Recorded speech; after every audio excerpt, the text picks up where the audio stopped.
Yeah, we in this bitch. Yo, what's good? Let's get your bars off podcast. Good morning, good afternoon, good night. Whenever, wherever you listening to this joint, good thing that you listening to us and happy that you listening to us. Go check out our last episode, episode 77. I don't remember what was it called. What was it called? This for us. That's 78. This for us. Because that last verses was for us. Shout out to Soulja Boy. This and one Bow was Wow. for my grandfather, but I still that shit was fire. But to verses of today, yo, Keith Sweat came through with the body bag. Should I do the dance? See? Go ahead. Get up and do it. Should I do the dance? Go ahead. In the room. What are you? While I send the link out, I'm gonna go ahead and do it. Fucking annoying. Sit down. Put that nigga Bobby in the dirt. You read my list? You reading my list?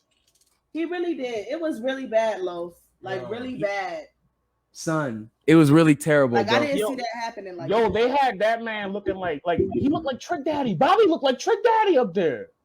Bro, it was really bad. Like to me, because I think the thing was his sequencing was seriously terrible. Bobby's right, but Bobby's sequencing was very terrible. When did he play Don't Be Cruel? He played that second, I believe, and he let it out like, yo, early. Let me get a little bit of my prerogative album out the way. That's what I said, though. He played it way too early. What was Av joint? Too early. Early. Were you surprised that Keith ended with Nobody? No, I wasn't surprised with nothing that he played, bro. He played nothing but fire. Like dead ass, though. He really played nothing but heat, bro. It was talking shit, it was probably like one song that I probably didn't know just because of my age, maybe. But neither here nor there. He played nothing but fucking heat. What really boosted Keith was when he came out with that pin, with his pin game. Yeah, he showed his pin game crazily. That pin crazy. That pin my is pin crazy. Son, for me, it was really like when he showed the records from fucking Silk from that he had for Guy. Yes. Like he was But just that and it was only a couple Let's records. Chill. Come on, let's chill. Let's chill. Yes, he dropped that shit on Bobby. I thought Teddy Riley wrote that. And he told Bobby. I thought that too. No, they wrote it together, but he told Bobby, like, oh, since you want to drop New Edition, I'm about to get into my pen on your ass. And just started going crazy. Silk, nigga? Let me.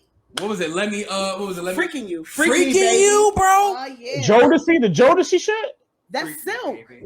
Let me lick you up and down. Do nasty things to this mic. Just sit down. Hey, yo, this man Sorry, y'all. he's off the wine. Is in this system, boy. He's off the wine. Hey, yo, I'm trying to share the link on Facebook. I can't find it. Los, do you see this? We just bought it today. He killed that. We had this and fucking Carlos Rossi. Carlos. Also, y'all had me. Absolutely not. Yo, I'm trying to share the link on Facebook. I can't find it, man. Can't find Facebook? No, I can't. Don't fuck with you, God. I can't find the fucking But nah, son. Word to God, son. Keith Sweat made me a fucking believer this night. Yeah, he really did. Yeah, I know how I feel about Keith Sweat. I love Bobby. So Bobby really disappointed me. You feel me? Yeah. He disappointed a lot of niggas, bro. He played records. Sorry. He played records that I feel he thought was hot when he was out. He didn't play timeless records. And Los, you know how I've been saying it about certain niggas in verses. No, I know. Not every nigga got 20. Bobby was one that he wanted to jump in this shit for a grip. For real. But it's like, yo, my nigga, do you really got 20? What's good, Joe? Add the bro Joe in the chat. Let's go, bro. Joe, what up? Yo, I'm gonna give you a disclaimer, bro. I am off the fucking shits right now, but the shits being wineries, not like Percocets, like these weirdos. I was about to. I'm lit. We was about to have a chat off the top. We was about to have a talk Ew. off the chat. And I was like, you Only- on the shit. Only shit I do is biotin and turmeric pills because I can't take vegetables because I'm a fucking loser. But anyway, Oh, he can't eat vegetables. I can't. I'm a loser, bro. Who I'm said such a that? kid. I'm such a kid. Don't say that shit to nobody else. They have to know, bro. I wish somebody would just like teach me the way of like. Don't say that shit to It is nobody else. embarrassing, right? Like, I didn't want to say. corn? Shout out to the plug first, real quick. Shout out to It the plug. grows up the ground. Corn is not a vegetable. If it grows out the ground, is it a vegetable? So you don't eat vegetables? Sir, you smoke weed, right? Thank you. I was just about to say that. Is weed a vegetable? So does edibles count? No, nigga. What are you Does talking edibles about? count? Yo. Because Joe doesn't know me. Hi, Joe. What up? Yo, this my sis Ty, Joe, brother of the fam. I'm everybody's sister. Big BC gang. Nice to meet you. Big Hi, BC Joe. shit. Big BC shit. And just to get everything going, can I get a too sweet real quick just to get the vibes going right? This nigga, yo, Ari is off these shit. Yo, you know that episode? You know that Shrooms episode? Of the Clickmate, and that would What be the fuck is this hangover? it's a Wolfpack Are we gonna go back and watch this episode tomorrow? He's gonna be like, he's gonna vote. No, I remember the shit I do. That's why I don't drink liquor no more. I remember what I do this whole shit. But the Wolfpack sign is pretty much what. You know what? Never mind. Okay. Never mind. Go ahead. Cracker shit. But anyways, though, what's good, Joe? Man, like was pretty much talking about. We just watched the Bobby Brown versus. I'm sweating like a goddamn slave right now. But he sweat like he sweat. Pretty much. But nah, so we just finished watching the Bobby Brown and Keep Sweat versus, and Bobby Brown got annihilated, bro. Hey, whoa, relax. No, he Bro. got annihilated. Los, trust me, bro. It was bad. His sequencing was terrible. From what I saw, it was. No, it was not. Joe, Joe. Loso, you made it. No, he's probably going off what people were saying on Twitter or something. I'm not saying that. I went from what you seen from there. Make It Last Forever to the very end. Okay, then so you probably seen him when he started playing his records, bro. He played everything but shit from My Prerogative. Damn. He started with New Edition shit. He played like what, Mr. Telephone Man, Jealous Girls, and that's it. That was it from New Edition, right? Then he went into like then he went into like a bunch of like second and third album shit that nobody cares about. He played Mr. Telephone Man like number 2. Bro, if I'm Bobby, I'm killing Keith Sweat with nothing but New Edition shit. Exactly. Come on. So, but then again, it's not so many songs he had solo on though. Now let me ask y'all this question: what Bobby was up there? Was this a sober Bobby? They're very sober. The closest. Let's keep it tall. Let's keep it tall. Only nigga that looked drunk up there was Keith Sweat. Okay, drunk, but Bobby looked high. I mean, we all have yellow. Some niggas got Bobby on that shit. You can't. You do cocaine for so many years, your eyes is gonna stay yellow. Bobby got Trick Daddy face. I'm not making it okay. I'm just saying from years of coughing and sneezing. It's not okay. From years of coughing and sneezing. You know how many blood vessels he popped in his eyebrow? DeMarco. It's not okay. Joe, you feel me? This nigga, yo, you know as a smoker, when you start coughing crazy, your eyes water and shit, yo. This nigga's been smoking weed and doing cocaine for like a good 15 years back in the day. What I said, that nigga eyes is probably so red. That was not okay. It's not okay. He was high. It's okay. If you want to smoke a little weed. But high on what, Ty? Weed. I feel like he was high of weed. Hey, let's not push the narrative.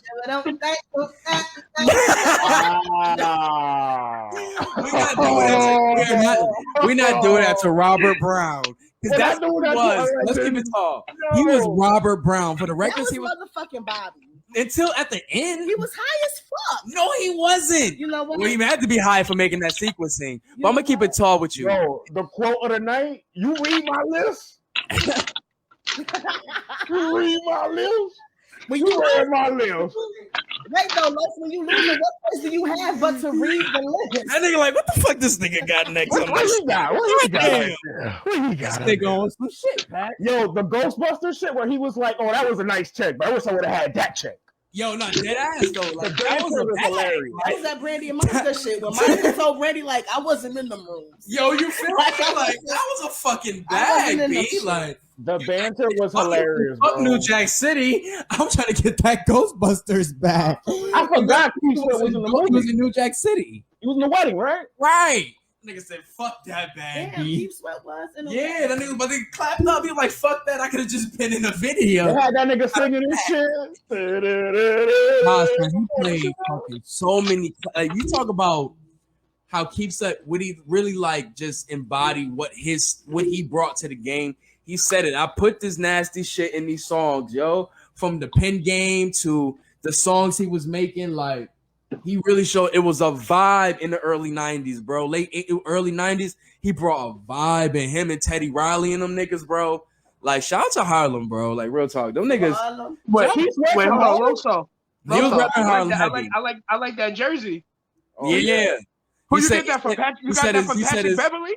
He said his stepson. He said his stepson appreciated it. Hey, whoa. She's an avid watching. He was like, "Yeah, I seen that film, my nigga. What's good?" Grown as hell. So you out here raising stepkids? You a player 2 ass nigga? That nigga player 2, 3, 4, 5, 6, 7, 8. This nigga out here stepsoning niggas who coach AAU teams. What I told you the other day, Joe. Stepdad hats on sale now. I feel you. The dad hat. What does the stepdad hat look like? Stepdad hats on sale now. Is the stepdad hat a fedora? It says player 2 on the back of it. It said prone the multiplayer. Yo. It also says I eat fruit snacks and drink the kids' juices. Is a stepdad like when you have say if you have a baby father, right? Female saying, right? Is a stepfather like the permanent sneaky link? Nah, bro, the stepfather was like the substitute teacher, bro. He was like a sneaky link that turned to like something else. I am a baby mother. I'm a baby mother. Hold on. So a stepdad. What is the purpose of a stepdad? Yeah, I like how she laughing before she saying what she about to say, dog. She know she about to say some hurtful shit. Listen, to be real, is a stepdad is that nigga that's at your crib, y'all no title, and he's still doing every fucking thing you this asked is prior him to being a stepdad. Right. That's prior to being a stepdad. So at that point, your kids see him so much, it's like, yo, that's your stepdad. Like, yeah, J. Cole told me pride is the devil. Fuck that. How quick does he go from uncle to stepdad? How quick does he go? First of all, I'm gonna be a buck. My son has never met anybody that I'm fucking with as an uncle. Like, I don't even play like that. I don't even fucking play. I'm gonna keep it tall. I got that treatment back in the I don't even play like that. The nigga name was Raheem or some shit like that. If my son does me someone I'm dealing with, it's like, yo, this is such and such. That's the fucking ain't no uncle, ain't no none of that shit. Like, it is what it is. But the stepdads is the niggas that want to come in and do what they supposed to do. Like, do what they're supposed to do. I mean, not even what they're supposed to do. Are they the void filler? Yeah. Like, they're doing what a father would do if a father was in the home. So he's like an interim coach. Right. Hey, yo, real quick. When have y'all known the stepdad is an interim coach? When have y'all known Dunkins to come in a bag? First of all, we don't eat is Dunkins. Fucking nasty, bro. We have real donut shops in Buffalo. Season. I got a shopping mall bag. Like a stepdad shopping mall bag?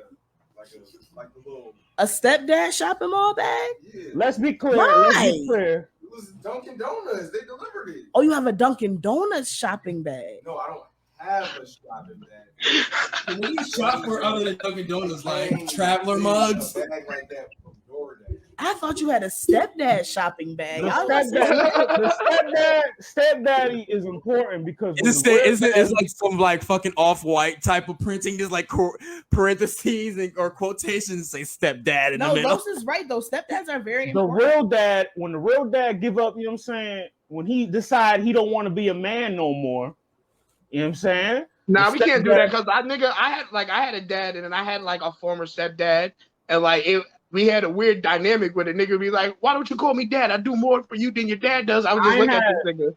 I had like mama boyfriend. I had those.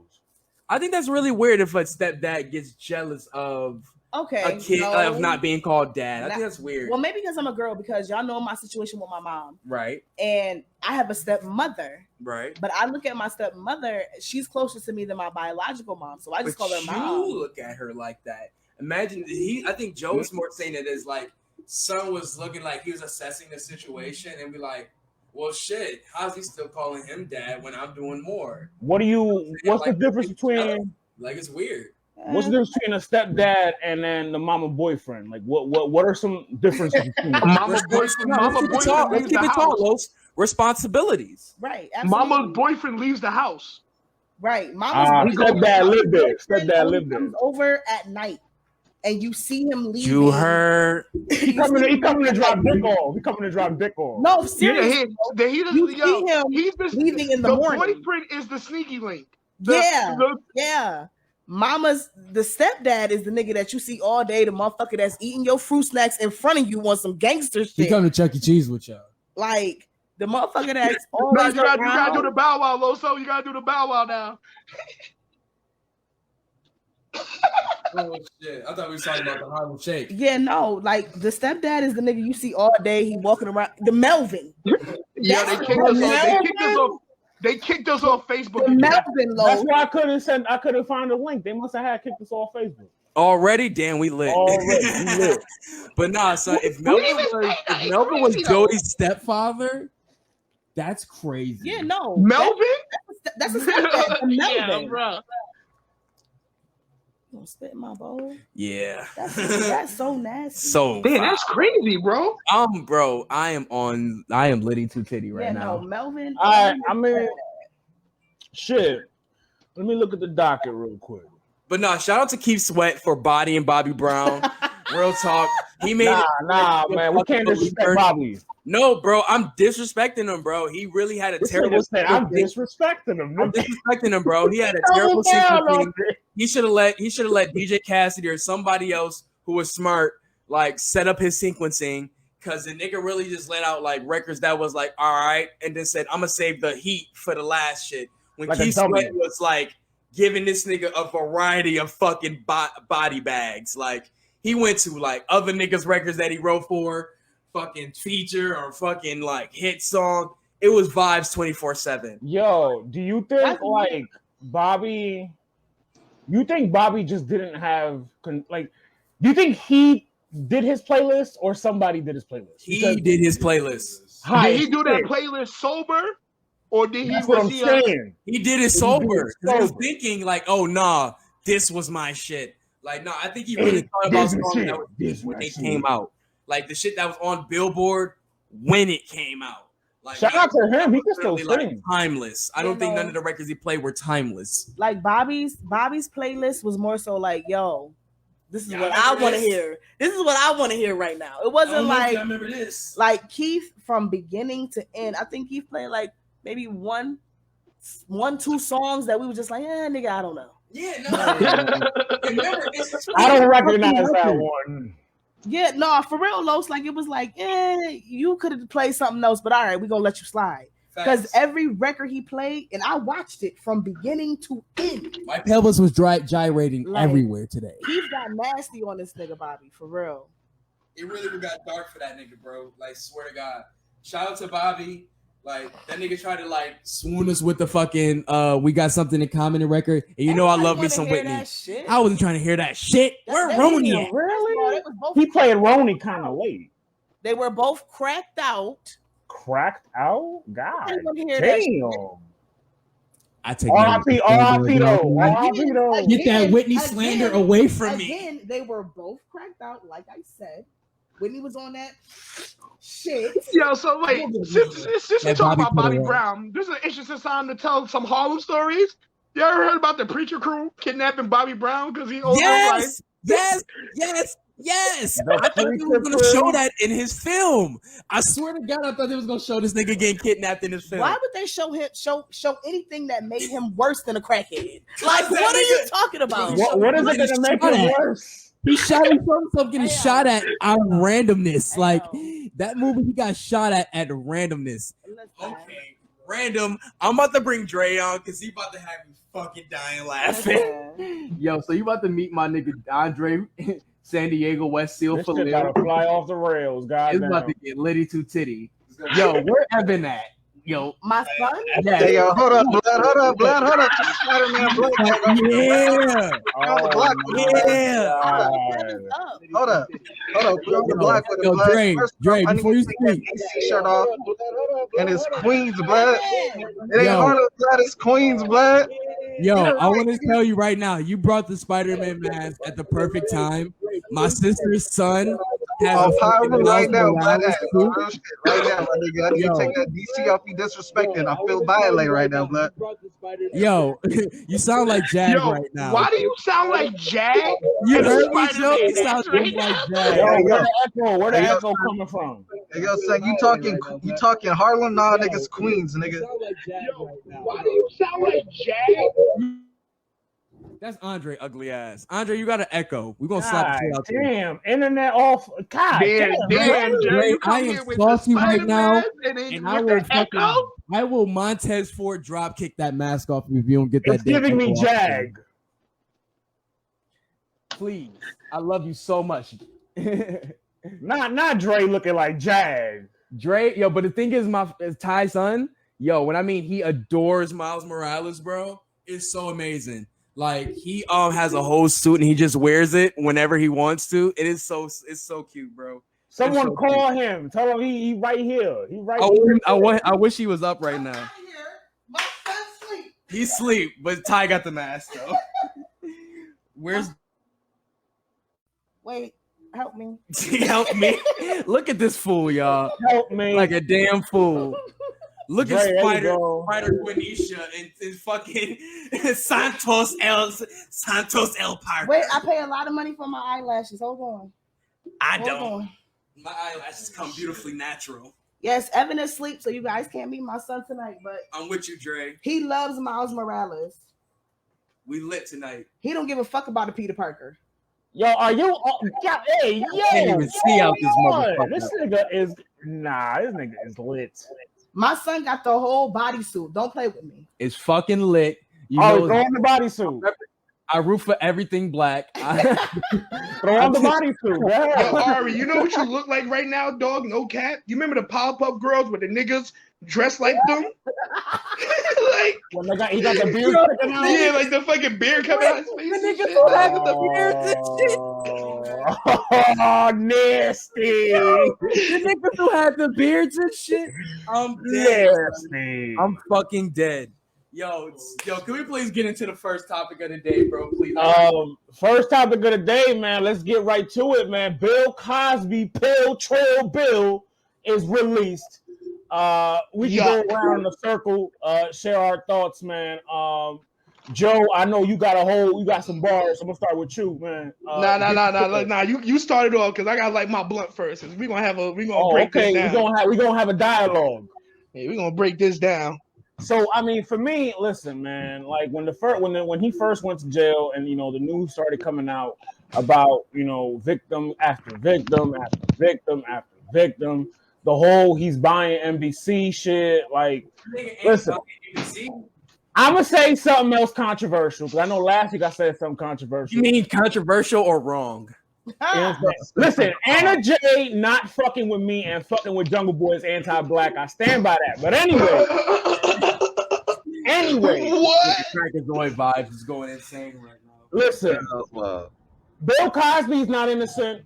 I have nieces, I got goddaughters, I got little girl cousins. That shit hit me different. Yup. Talk about let's keep it talk. Like I think Joe's explanation in the chat earlier was the perfect explanation. It was. That's why I wanted him to start. Yeah, Joe, go ahead and say that shit because I think that was the perfect explanation. If people just if they forget what this nigga said, go ahead and say that shit. All right, so we can go back to an interview in 1991, I believe, where him and Larry King was talking, right? And he was basically talking about some shit called Spanish fly. For people that don't know, Spanish fly is like a female, like a pill to get them horny or whatever, right? So he's basically joking around how, like, yeah, you drop this in a woman's drink and hello, America, it's time to go. Like, bro, like, nah, bro. That shit is like, it's a mindset thing, bro. You can't avoid warning signs when you see them. I was one of those people, they after Bill Cosby. He's a black man in America. They try to take him down. Until I read that report in 2005 where he admitted to buying Quaaludes. For you know what Quaaludes are. Wolf of Wall Street. Yeah, exactly. You watched the Wolf of Wall Street. That's the shit the nigga was taking when he was in the cerebral palsy phase. Yeah, the Quaaludes. Yeah, with him and Jonah Hill were crawling to the fell off the steps and shit and couldn't even Did I show y'all Wolf on Wall Street yet? All right, please don't start tonight. So it's clearly I didn't show her Wolf on Wall Street yet. Right. So basically, he admitted he would buy the pills to purposely drug women. That's not what he really said in the interview. Wild, bro. Fucking wild. No, not the interview. No, that in the court case, bro. Oh. So he's talking about he's buying pills to drug women, bro, right there. Like that's enough for me, bro. Like I don't care, bro. Like you'll never see me in court talking about I bought them pills to drug her because I wasn't raised like that, bro. Anything you do. That's why, Joe. No snitching. Anything you do to make a woman snitch. Anything you do to make a woman feel like vulnerable, not vulnerable. What's the next level down? Like just not unsafe. Like Mickey's, roofies, Spanish, shit like that. If you got to do shit like that, I can't respect that. That's predatory behavior. Bro, if you got a fucking drug to get the coochie, just go jump off a roof, bro. Exactly. It's like do the work. Predatory behavior, brother. Bill Cosby, a millionaire, you can't get no coochie without having to do that. Then you really got problems, bro. Bill Cosby was the fuck ugly. He was. I mean, in the 70s. Now, Ari, swag to him. He was Ari. The other argument. Ghost Dad is swag. Yeah. Ugly. No. Ari. The other argument is in this whole thing. The other argument is that I see a lot on social media is this is just another case of Bill Cosby being a black man, the media trying to slander him. But now right here, real quick, hold on, and let me talk on that, bro. We can't do that as people, bro. When us as black people fuck up, we have to be held accountable, like everybody else, bro. Like real shit. Just because we're black, like bro. No, Dre, stop for a second. Just stay true. Stop for a second, Dre. Because that mindset is what had R. Kelly out here for 15 plus years doing what he was doing to those little girls, bro. Because the black community was like, oh, he's black. We got to protect our own. And they was letting him slide, bro. And then we can't do that. 10, 15 years later, we have videos of 15, 20 girls crying because R. Kelly holding them captive in his house, making them piss and shit in buckets, bro. Talk, Joe. So Joe, that whole black shit. But please don't say my real identity again, bro. I don't know Dre. Nigel Bennett.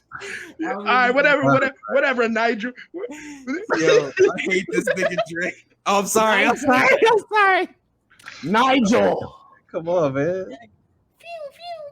Hey, fuck you, Malik. Oh my God. Malik, I'll see you next Saturday at the shop. Goddamn, I'm off next Saturday.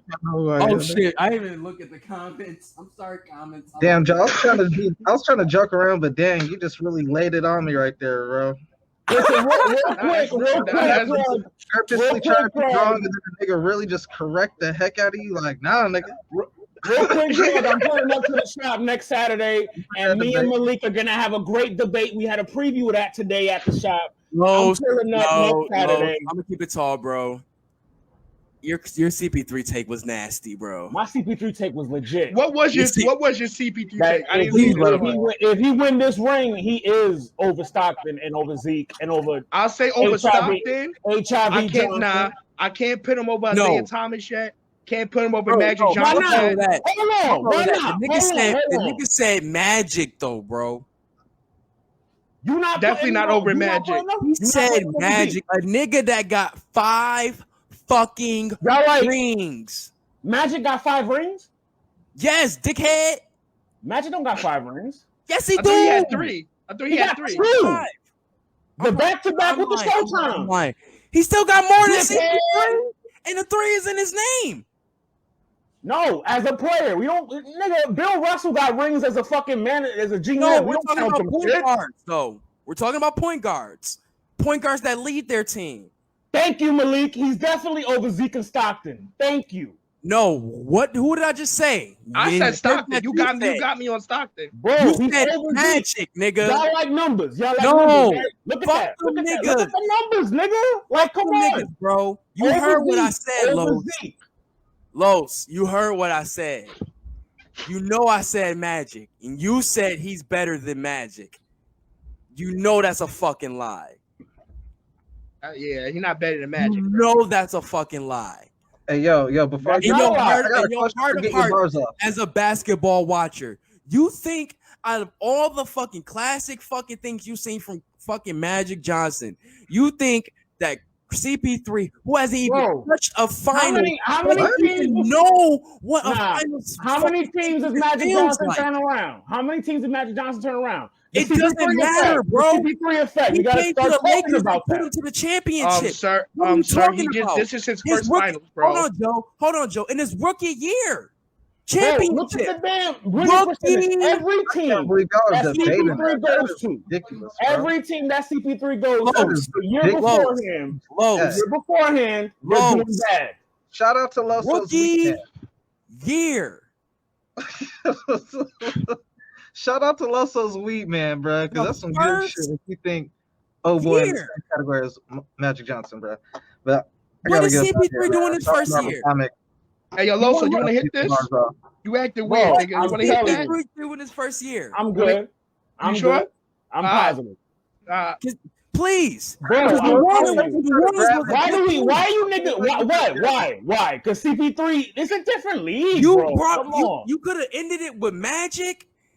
You could have ended it with Stockton. You could have ended it with Stockton. I say he's top 3. I say he's top 3. I give him top 3. Stockton and Zeke. He's over them. One of these niggas. I said Zeke got 2 rings that he led that team with. You talk about Chris Paul as a leader, he still hasn't led a team to a championship until this year. Stockton hasn't done it, period. I'm talking about Isaiah. Yeah, and nobody said Stockton. We already said he over Stockton. That's a given. He's been over Stockton. I'm talking about Isaiah Washington from the Detroit Bad Boy Pistons. Isaiah Thomas. Isaiah Thomas. He got me saying the wrong shit. Are you sure you want to say that again? 2 rings. Isaiah Thomas. That he led. He's over Isaiah. The picture, he's over Isaiah in every fucking category except rings. And if he win one now, he's over Isaiah. You talk about team leaders. You want to put Chris Paul in that place? 1 ring does not take him over a man that took him there twice. Bro, Chris Paul's winning percentage. Every time he goes to a new team. I got him. What is his playoff winning percentage? That's not on him. It's a team game, man. We use that same excuse. Gino about to come on and kick us all. I already know. We use that same excuse for the Matter stars. of fact, Los, let me let the dragon out, bro. Let him dragon out the cage. Go ahead, Gino, bro. Cook this nigga, B. Fuck John Stockton. Cook this nigga, Gino. I'm chilling. Fuck John Stockton. If we're talking about individual accolades, right, we're going to have to take championships out of the equation. That's one. Right. That's one. Right? If you're doing it for Chris Paul, you have to do it for John Stockton. And John Stockton is the all-time leader in steals and assists. He's a two-way player. Facts. We're not doing this. We're not disrespecting. Chris Paul's the same player. John Stockton, where's Chris Paul on the list? Chris Paul is at least top 5 on steals and assists. But he's not over John Stockton. He's not over him. Is he number 1? Is he number 2? He's not over him. I get that. John Stockton played more years. He played more years. I'm glad you said play more years because John Stockton is a healthier player. Yeah. And what does he have to show for it? How many rings in 20 years? How many rings in Number like one. Gino said, we leaving the rings out. We leaving rings out, like he said. We're leaving the rings out because then that's Chris Paul. That's the same thing for Chris Paul. You can't talk about the phantom ring. He's winning this year. We can't do that. It's his. No, it's not. He hasn't played yet. Nobody in the East is beating injuries. The season's been filled with injuries. We thought Golden State that didn't happen. So Chris Paul can get injured next week, bro. Chris Paul could sneeze and fucking slip his disc. It's over. And we saw the team still pick up the slack. But again. We also saw tonight Brook Lopez become a whole different nigga. He went back in time. He went back to Spain. Yeah, they pushed the series. He went back to Brooklyn. Bro, he was like. But besides the point, all I'm saying is if we're talking about John Stockton, we have to give John Stockton his proper respect. I personally have John Stockton in my top 5, and the top 5 fluctuates. But if we're talking about just off of If we're talking just pure or gameplay and game style, John We're Stockton. going eye test. Gino, are we going eye test straight up? If we're going eye test, John Stockton's number one. He busts no, to me, he's top 3 with a simple he's crossover. He's top 3. I'm with Joe. He's top 3. He's top 3. Listen, I'm with Joe. I He's top got 3. Zeke. Zeke top 3. is up there. Off the strength, he beat 3 Hall of Fame teams. Talk about it. His rings twice. And Larry Bird. I mean, all I know is MJ, greatest white player to ever play in the NBA. MJ son that nigga back-to-back years. I'm just saying. No. Remember, his team was injured. His team was injured. And so did Isaiah. We're not doing that, Los. Don't do that. MJ son that nigga. He was injured on the 3-peat. We're not doing that. Ankle injury. Come on, bro. We're not doing that. They ain't get a 3-peat. No, I said he was injured on the run for the 3-peat. If they go do it to Chris Paul, then do it. He to back, and he got injured on the third. Yeah, I'm saying on the third run they got injured. He got injured on That's why he didn't get the third one. You're saying, right? I'm saying that was the 3-peat. Okay. That's what I'm saying. He got injured on the 3-peat. He didn't get it. But neither here nor there, though. I do want to give him his credit, though. Let's give Chris Paul his flowers. Top 5, but he's not my top 3. We gotta give Chris Paul his flowers. Gino, we agree on something. Because of the sheer amount of talent that was already on the team when he got there. And the fact that once Kareem left, that team was pretty much done. Like CP was working with less and doing more. Magic had Kareem. Nah, we're not gonna do that. We're not gonna do that because let's talk about it. When he was on the Hornets, he had Pedro Stojakovic. At the time, one of the best shooters in the league. Don't do that. Big fact. Don't do that. Don't do that. Tyson Chandler, a young Tyson Chandler at that. A David West that was balling. They had a solid team. You gonna compare that to Kareem and Worthy? And we're gonna have to say again, Stojakovic. A Blake Griffin, a DeAndre Jordan. Again, to Kareem and Worthy. Shout out to OKC in them days. Shout out to OKC stopping that run. Big facts. Fuck out of here. I feel really fucking happy. Bro, the only team none of those that Chris Paul went to besides Chris Paul is going to the fucking finals. Real shit. The only team Chris Paul went to that didn't have star power, bro. And he took out the Clippers. That was also something. Was the Thunder? Realistically, while we're here, what y'all think about the shove? What show? I think that was Chris Paul playing, but that was the right move to play. So you thought CP3 said something to Pat Bev? I don't care if he said something. Pat Bev lost his shit, bro. I'm telling you what that was. Yeah, he admitted it himself. I didn't even look to see if where's Chris Paul said anything because political or not. Say a thing to him. The minute he turns his back, he's walking away. You say some spicy shit, you run up in the niggas and you say some shit. But to fucking shove him, and it's like, pussy. You shoved the glass of the NBA. That was pussy. With a bad straight up, it was pussy. You know he triggered something. From an untrained eye, from just watching TV, that was a pussy move. You know what I'm saying? But let's keep it G, nigga. We watched all those games. Pat Bev was talking crazy the entire all those games, bro. Mark Jackson. No, and that's why I give Mark Jackson his credit. He called it right there. It's not the same when the gun is in the other hand. You know what I'm saying? Yep. And Pat Bev had to really understand that you can't be sitting there mad when Chris Paul, you know he gonna talk his shit when he on his shit. He bust fucking 41. What the fuck you think he gonna do? You know what I'm saying? He's gonna talk crazy. Yo, this is the craziest thing. Just hear me out. How the Suns have so far been able to rest consistently before every playoff series, almost guaranteeing that Chris Paul is going to play in that series in some shape or form. And it's mind-boggling. Like, yo, all the stars are aligning for this nigga. Like, I'm like, yo, please make sure the courts are dry. He deserves it, bro. Yo, give the fucking the little court boys about a $20. I feel like Iverson, this is like Iverson finally making it to the finals, and it's like, yo, he doesn't have the Lakers against him. He's playing fucking a broken Giannis and a broken Giannis or a broken Hawks team because Trae Young didn't play tonight either. Trae Young was out with Bruce the wave, bro. You were sleeping earlier when I called you. We stole your mask. Nah, Gino. Good debate. We got practice for next Saturday when I cook the league. And I'm gonna say this. Don't you ever let Andre say he's from Queens. Don't ever let that nigga rep New York because he didn't come out and say fuck Trae Young with that Spider-Man mask on. So we're not doing that.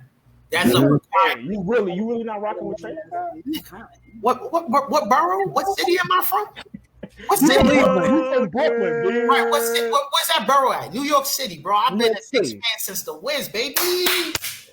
Nobody beats the Wiz, bro. Come on, bro. Do I gotta grab the Knicks? Oh damn, he's showing his age. He said nobody beats the Wiz. Sam Goody. You said Circuit City. Come on, what we talking about? What we talking about right now? Bro, Caldor.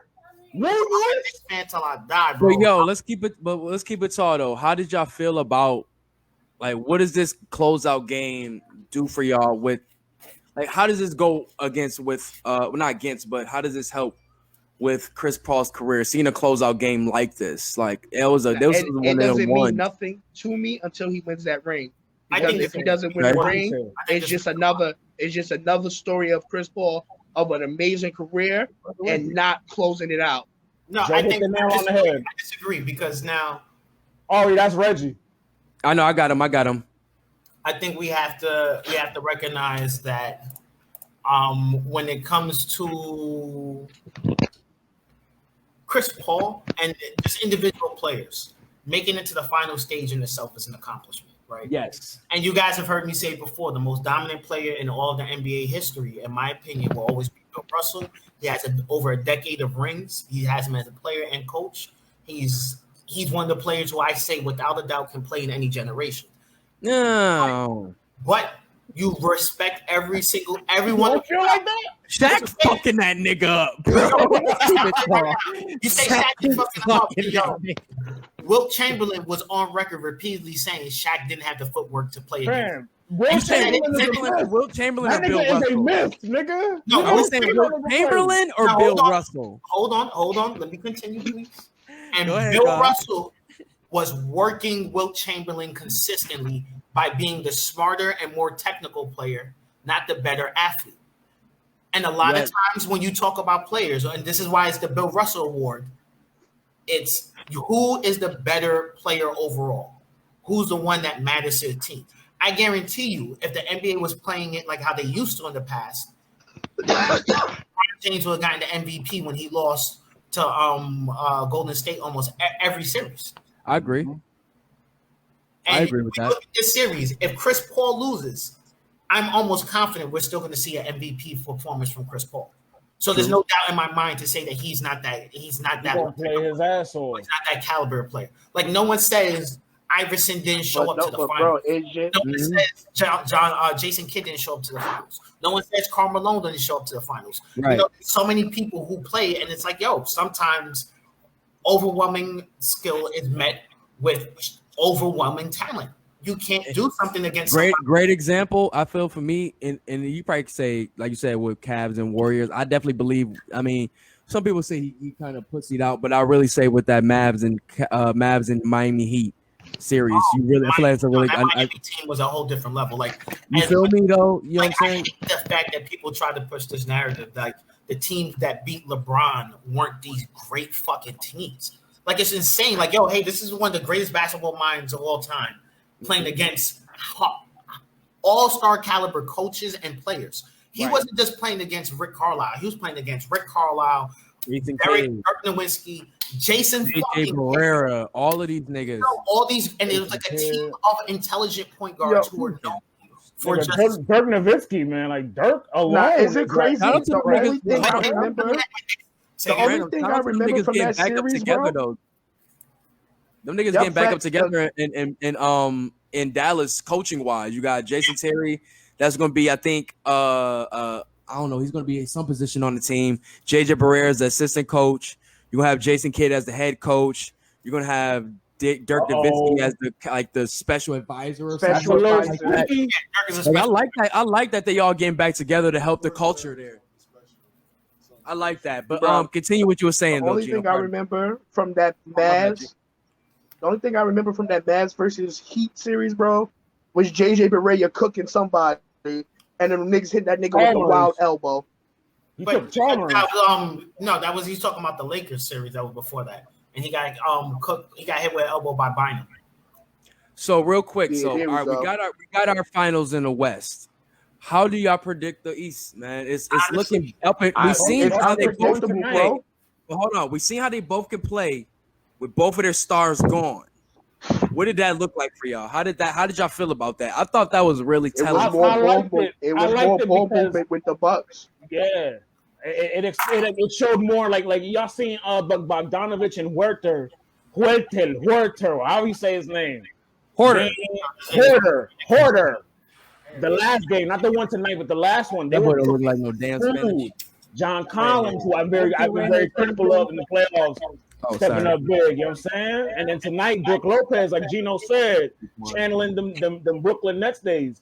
I like it when the stars are gone because the number 2s and 3s and 4s have to kind of assume that position on some next man up type shit. So, if I may, I personally believe that this pressure on the next game is going to be 100% on the Bucks, not on. It's 7, right? This is the last one. No, it's game 6.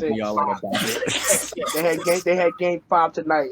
It's game 6. So this is still a closeout game, but I feel the pressure is going to be on Milwaukee, mainly because if you close this out, you advance. This is Giannis's first time to advance. Atlanta is you guys are already punching above your weight class.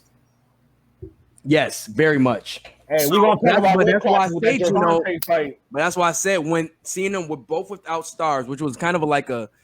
But again, it was a gift and a curse. I mean, we don't want to watch a playoffs without stars, but I guess we was able to really see which teams are really better without. You know what I'm saying? It's more without the help of their star. I think right now, bro, even I thought Atlanta played very well without Trey. Bro, look at the ratings. This is the the ratings. This is the highest ratings that they've had watching the NBA since the 2001 playoff series or whatever. 2001, bro. You're guaranteeing the new championship. Sacramento? No, Sacramento never made it to the finals. No, it was the Lakers in 2001. LA and Philly. Mm-hmm. Yeah. So, and just the storyline with that, it was so much unpredictability with Philly. You know what I'm saying? You didn't know what they was going to bring with the squad. You just knew AI was fucking amazing. And look what we got now. It's right. You just know Trey is fucking amazing. You know Giannis is fucking amazing. Trey and CP3. I see what Joe is saying. Real talk, like man. AI and them had. So I'm sorry. I know I said what I said. So my bad. What do you got? What did you guys thought? What's your predictions? You know what I'm saying? Coming up with the team. Not predictions, but what's your thoughts? I guess more so. I look at the Atlanta bench, and that's where the problem is. You only have Gallinari who's in double digits, and then everyone else I think is like 6s and 7, 6 from Okongwu. No, they got Cam Reddish, Cam Reddish or whatever. Cam Reddish, DeAndre. He's not producing as much as. Got some wings. No, well, he just came back from injury. Right, but I'm saying if we're looking at he dropped 13 the first game. The bench wasn't deep. The bench wasn't deep enough. I agree with you, yeah. And if we look, and to be honest, Milwaukee didn't have to go deep into their bench. They rolled their starters for most of the game. Right. Tonight they did a 6-man bench or 5-man bench. Damn. That was it's very minimal that they're using their bench too. And very minimal. Atlanta, the only 2 people didn't play from Atlanta's bench. And that was Trae Young because he was bruised foot. And Tony Snell just didn't. Only bro. I think the stars come back next game. You don't have, and I don't think you have confidence in your bench. Bro. Giannis is gonna need a week or 2, bro. His shit. They're both bro. coming like, back I know next game. They got to. If they do, bro, it's gonna be like Harden, bro. He might really Giannis away. I'm not bringing Giannis back. I bring Trey. I bring Trey back. I don't know, bro. Like I said, I feel like it's going to be like a Harden experience where really like he's trying, but like thank you, but even on Harden. I'm looking at it like as if I'm IT, and it's like, hey, me as a player, if I come back and get hurt, are you guys going to get rid of me when I come back right away? Yup. Are you going to take care of my career? Are you guys going to fuck me over? Like James Harden's made enough money where it's like. And James Harden's a lot of his skills based off his shot, where it's like, okay, well, James Harden hurts his leg, he can still come back and shoot. He can become. I feel like that whole IT shit was more Danny Ainge. Danny Ainge is a piece of shit owner. But it's the baller in you too, bro. IT is an up and down baller. No, bro. But I'm saying like him cutting IT. Cutting that season about him after IT sacrificed all that. And they rushed him back from the injury, bro. They treated him like a number, bro. But Let's keep it solid. as much as you want to say that, then you have Kawhi Leonard. He took matters into his own hands. Right, but I'm saying that's the same. That's the IT effect where it's like, look, you guys aren't going to do me like this. That's why I was look what they did to him. They traded him. But I think that was a good trade. He holds franchises by the balls, man. Think about it like this. As much as he wants to hate the Spurs traded him to a championship team. They weren't one before he got there, though. No. They were like, everyone said it. LeBron's out the East. This is Toronto's chance to get to the finals. They weren't going to win a chip without Kawhi. I don't think. No. But they were going to the finals. They were not considered. You think so? They were considered a number one. They were going to beat that Philly team with Jimmy Butler without Kawhi? Yes, they were considered to be a number one. No, I don't know, bro. They were the favorites. The only thing that kept them who the Heat? Toronto. Yeah, they were the favorites. I'm saying before the trade, they were the favorite in the East after LeBron got traded. Without Kawhi? Yes, they were because it was like LeBron was out of here. Yeah, they definitely had the best chance. Without LeBron, that was fucking niggas up. He was wilding like 40 points in a game. Every year. No problem. He was God. He was looking like young Grant Hill before the injuries. Like he was doing shit like that. Then LeBron came and he was playing like Tracy McGrady. Nah, he was, bro. Deadass. I'm sorry, bro. I'm thinking of Thug Lovin' in my head. The song. I'm sorry. Yo, Reggie's just trying to pull up, man. You hit me. Yo, Gino. Yo, we about to bring Reggie up on this joint, bro. Yeah, thank you for pulling up, bro. You already know NBA chat every time, but you already know that's the guy. That's our guy for NBA. No, that's the dragon. That's the dragon, man. That's the dragon, bro. Release for real, son. Real talk. Whenever I'm ready to like cook Loso, I'm just gonna let Gino loose on him, bro. Nah. He ain't cook me. Nah. You heard what I said. I said what I said. He ain't cook me. We corrected all that John Stockton slander, though. Yeah. He definitely had to stop that one back. Stop playing, man. Niggas wear high shorts out here. Fuck you, mean, nigga. Hold on, Gino. Hold on. Chauncey Billups, I want to just put this out there. Chauncey Billups is one of the most underappreciated players in all of NBA history. He has winning records against all of the great people who consider the greatest players. He's gonna be a great coach. Great coach. Jordan, Kobe, LeBron, winning records against them. Talk that shiitake mushrooms. And he played defense on these niggas. That's all I'm saying. Hey, yo, Dr. Umar told me how you jump on here and try to defend John Stockton and not CP3. Oh, I did defend CP3. I defended him. I defended John Stockton. I defended Magic. I bet. I'll let him know. I defended a black man who put businesses in the California area. You didn't get it. By detracting against John Stockton's accolades, by that you decrease CP's chances to reach his heights because you saying that he needed a ring awarded by a white man in order to get his proper rose. You know, he floated when he said that shit. He just floated when he said that shit. Yo, I hate this nigga, dog. You see how I tried to catch him, and then he was like, "Nah, you're not catching me like this, bro. Not today, not forever, bro. Yeah, y'all take it, bro. Yo, we about to bring our other brother on. What's shit? Reggie, no! What's going on? Yo, you're looking like the Sith Lord right now. Hey. Reggie, I am gone off the Jesus juice, so don't mind me tonight. I am lit. Hey, man, it's all right. I really wanted to talk to Gino, but it's all what right. You got to say to Gino? He can't disrespect CP3. That man is in the chat. He hear you. That man is from the hood, and he cannot disrespect that man like that. And he better not ever do it again. You know what? I'm gonna just leave it right there. But let's just put this out there. Hey yo, y'all might Gerard, bro. We got a little episode for you. We got a face off in the making. CP3 is better than John Stockton, bro. He said, "Tell him to quote my disrespect." And I'm gonna put it like this: a new challenger has arrived. I'm dead. And for him saying Bill Russell is the greatest, that is garbage too. Because here we see, bro. Smoke him. We get into all this. We're looking at ESPN stats. Let's just look at the athlete for themselves. Let's look at that.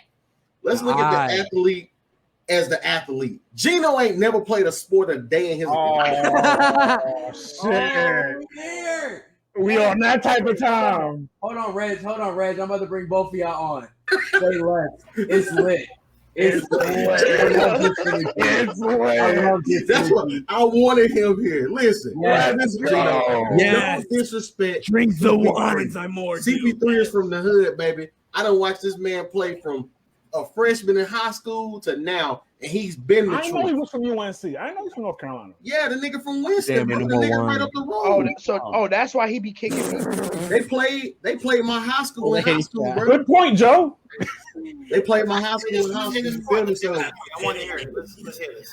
Somebody joined Echo on. It was all in the living room, bro.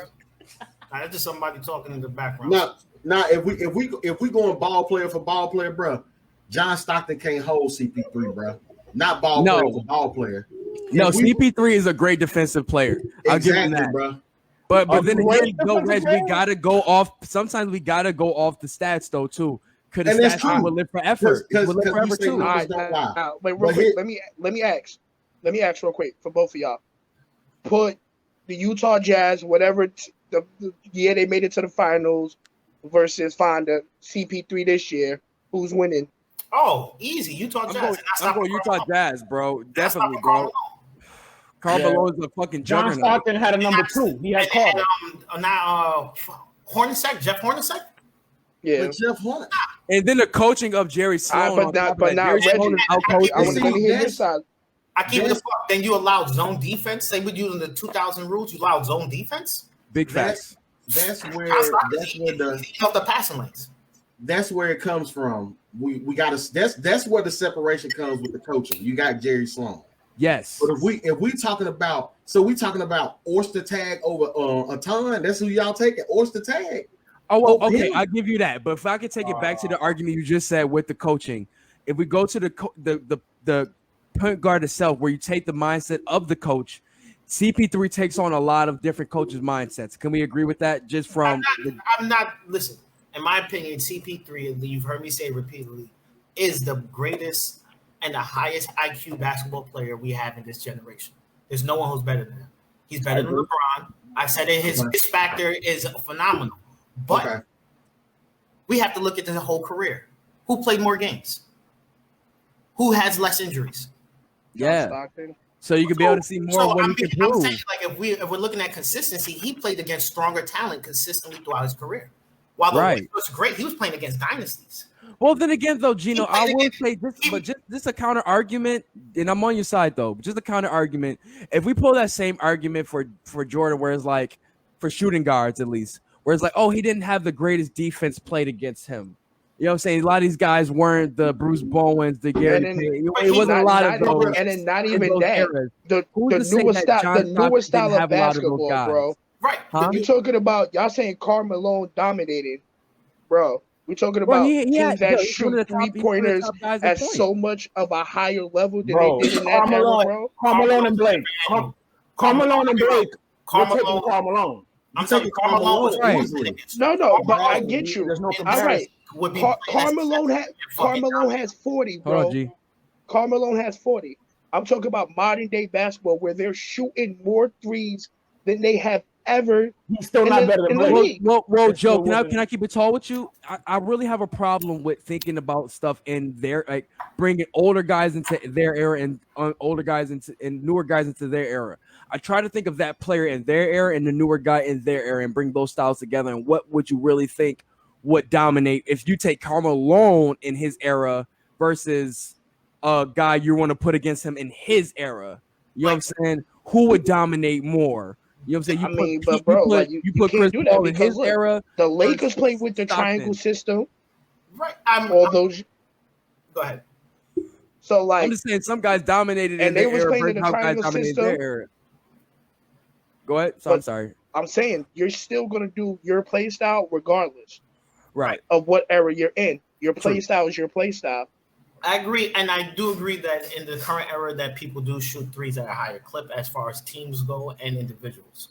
Right. However, we've seen numerous times where it's if you beat them up interiorly, they have to start playing it. And when you start doing where it's no, I'm scoring 2 points the hard way, you can't leak out on defenders. Big fact, and I will give guys like the Clippers, like guys like Kawhi Leonard, guys like CJ McCollum, who take that very seriously. Like, all right, if I can't get it out on the outside, let me attack the inside. You know what I'm saying? I'm gonna hit these elbow shots, little things like that. And there's more guys like that. This is who I can think of off top, but I really commend that type of play. But you all go ahead, Gino. And using today's standards, I'm just saying today's league, because we can't take the players that we've seen now and put them in the past. Right. It doesn't work that way in so many words, because the game has changed so much that you can't say if your game is now completely open, how would you play? Exactly. So that's why I try to mend it as close as I can. I know you can't hand check as much as you want, but you can think like, if you think like who was playing some really good defense over the weekend. I can't remember. It was from the Hawks, but I think it was Horder actually. He was hand checking a little bit on Drew Holiday, but it was really Collins, good defense. That whole front line been playing good. You know what I'm saying? Man. It was defense like you would see in the early 2000s and 90s. Little hand checking in, and they was letting shit go.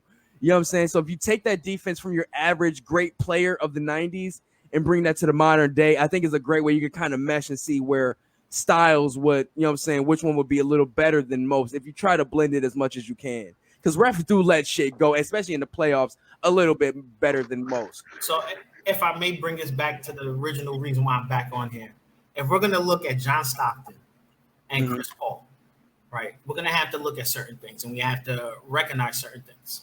First off, we already recognize Chris Paul going into a Hall of Fame first ballot. Big facts. All agree? Yes. Yeah. Okay. Yeah. Now, it's always this argument, the Hall of Fame, and you've heard me say this, is as strong as your weakest link, right? The Hall of Fame isn't the greatest player in there that makes it good. It's the worst player in there that sets the standard for everyone else. I agree. Now, if we're saying two people just being in the Hall of Fame, if you put Chris Paul in there and you didn't put John Stockton, your Hall of Fame wouldn't mean shit. Big facts. Because once again, it's literally spitting on your numbers. But no, we're not saying that. Hold on, please. I'm gonna make the argument. I'm not saying you guys are. No, go ahead, bro. John Stockton is a 2-stat leader all time. You can't. This the closest person on assist is 3,000 away. And is that J Kidd, if I'm not mistaken? Yeah. Yes. J Kidd. So and he's an anomaly in basketball. And we're not gonna. So I'm not gonna say that Chris Paul is beating John Stockton. If we have John Stockton in the Hall of Fame and Chris Paul doesn't get in, no one's gonna say, "Well, Chris Paul deserves to be in and John Stockton doesn't." They're gonna name another guard, but they're not gonna name John Stockton because John Stockton, as much as we hate to say John Stockton wasn't this prolific player, he was great at what he did and he succeeded. He knew his role. To score, his role was to pass and to steal, and he did just that. And he did that at high level. And that's what put him as a stat leader versus Chris Paul. He was a bucket.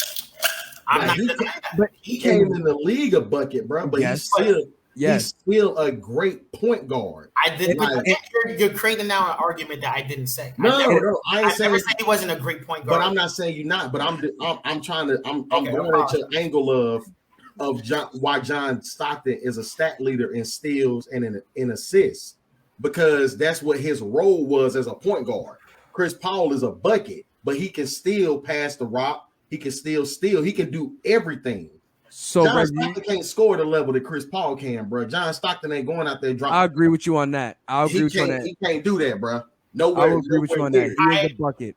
Now, while we're saying that, and I'm gonna argue, put this that closeout game is things that make where Loso. Not trying to say anything funny, where Loso can have where it's like, yo, this dude is amazing, like as a point guard, where he's putting up 41. Reggie agreed with me. You know what I'm saying? So I can see where somebody has that, you know what I'm saying, excited to have that, bring that argument into play. And I understand that argument. Yeah. It's not prisoner of the moment, though. It's not prisoner of the moment. It's because you know Chris Paul can do it. I get it, Lo. So you know Chris Paul can do it. Because then at the same time, it's like, well, John Stockton has games where he puts up 15 points, 7 steals, 13 assists, like 9, like maybe like 7 steals. That's Stockton's numbers. You can't disrespect that. We're talking about like a high level game, right? But John Stockton, and this is no stat padding either. We're not talking about stat padding like we see in this era. He was really doing. I can't disrespect that. We're not saying he's playing against shitty point guards either. Remember, he was playing against niggas like Jason Williams, Magic Johnson, Isaiah Thomas. He was playing against Ron Harper when he was nice. Big facts. Nigga, Ron Harper. Yeah, Ron Harper. We're not gonna do that to Ron Harper, bro. Some of these dudes in their prime. Right here, remember, sandwich. But Reg, you gotta remember in their prime, they started having to beat these guys for a long time. I'm talking about before he even got to the Bulls. Gary Payton, Penny Hardaway, Van Exel, like he was a lot of guys. He had a lot of guys to his career. Listen, Nick Van Exel sabotaged his own career when they were losing the shit. The Lakers were losing, and he said, "You guys ready to go to Cancun on the break?" After he said that, that's when he got shipped out of fucking John Stockton went and guarding Penny Hardaway, bro. Baron Russell was. That's a fact. Let's just put that out there. But we're saying that he definitely had his challenges through his career. But see, this is the thing. As a basketball coach, now we're talking about matchups. And this, so we're talking about matchups. Mm-hmm. We naming the point guards that was point guards. That's cool and dandy.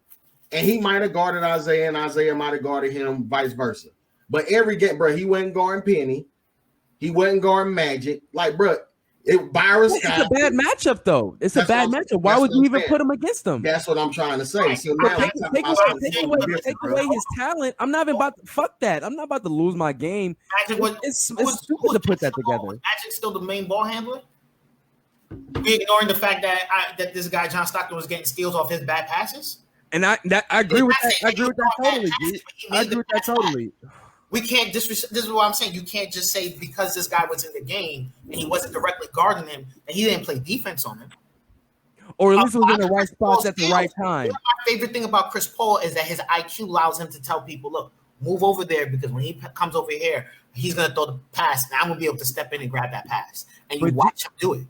But G, do you think in this current time where we're seeing guys like in our time at least, where we're seeing guys like Kobe, like LeBron, who we can actually analyze them and see them in their more teaching ways? You know what I'm saying? Where we see guys like Chris Paul, where it's seen, where instead of like the Bill Russells like we were talking earlier. Well, Bill Russell, but I'm just saying, take away us seeing that on footage from back in the day, us actually living through it and seeing it. That has a different effect on us when we see like a Chris Paul who throughout his career, and we're seeing it, you know what I'm saying, thoroughly. So I think that has a little different effect on us than we seeing it on footage.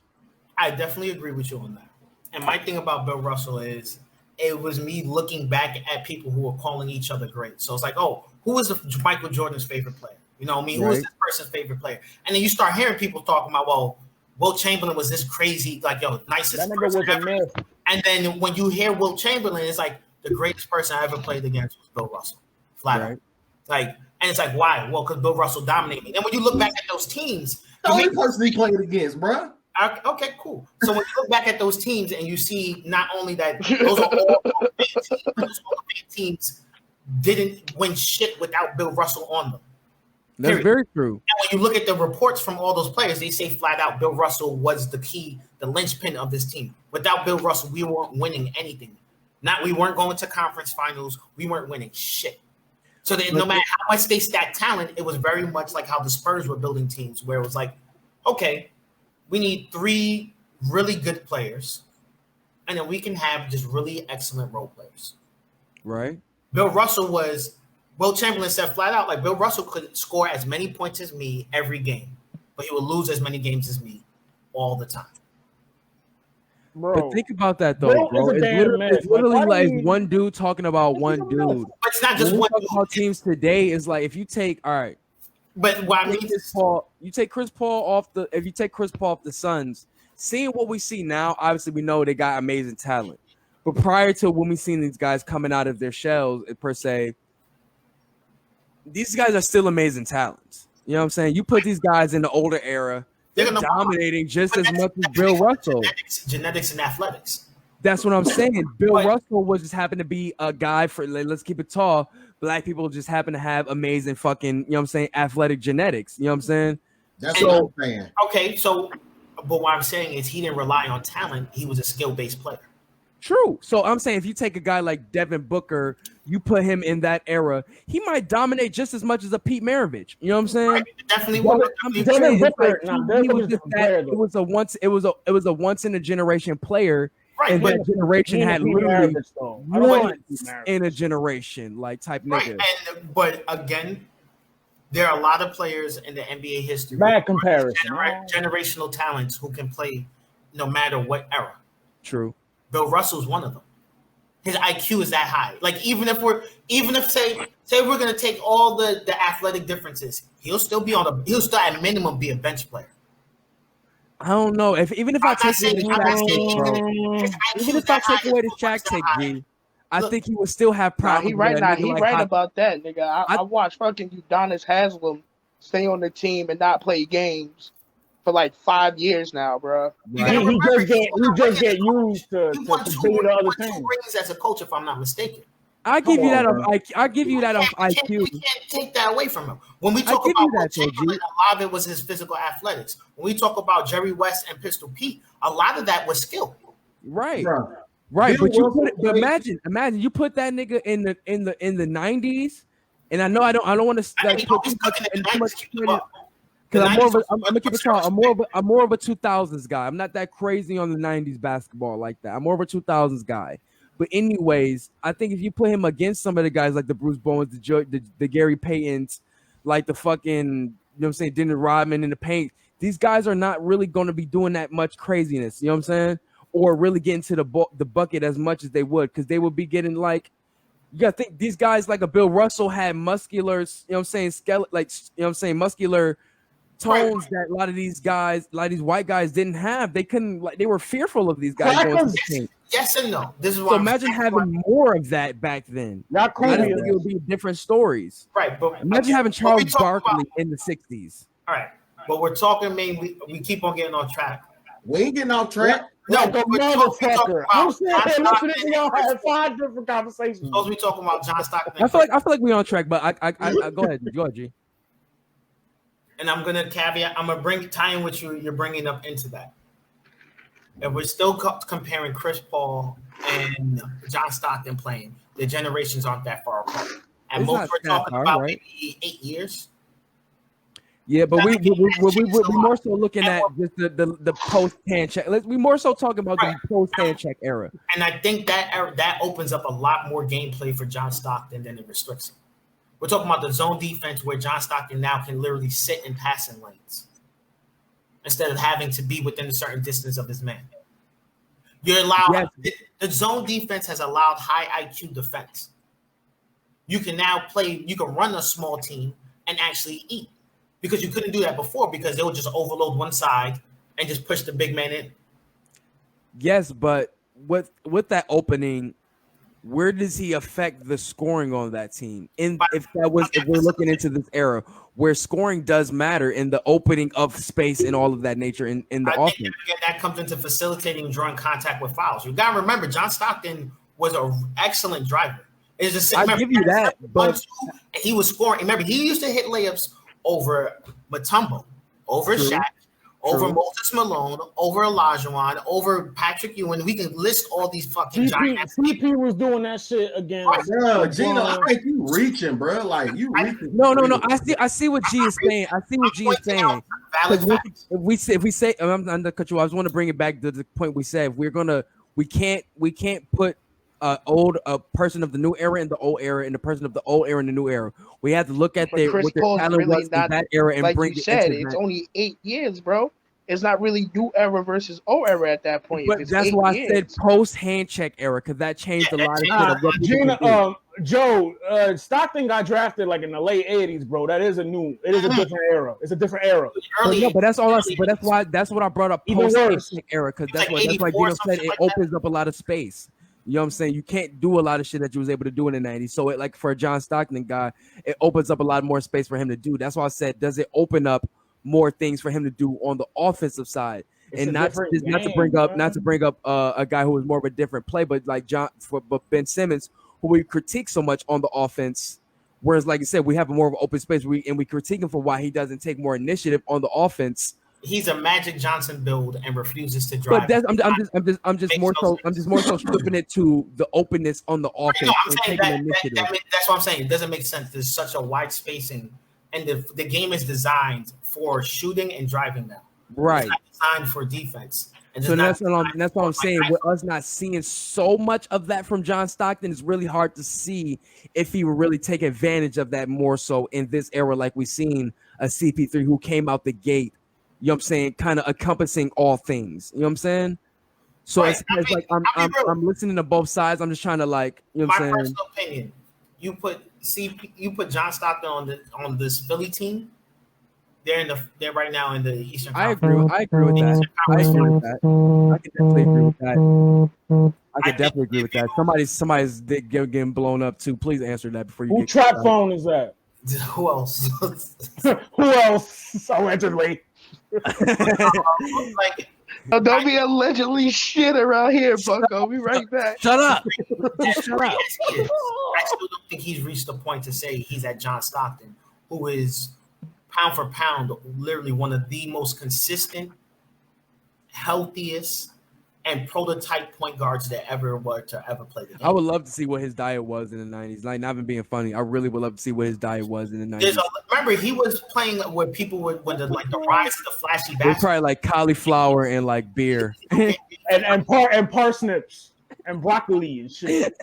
But he was a prolific player. And to say that he doesn't deserve to be considered as the point guard of point guards, when it's like, well, what's the role of the point guard?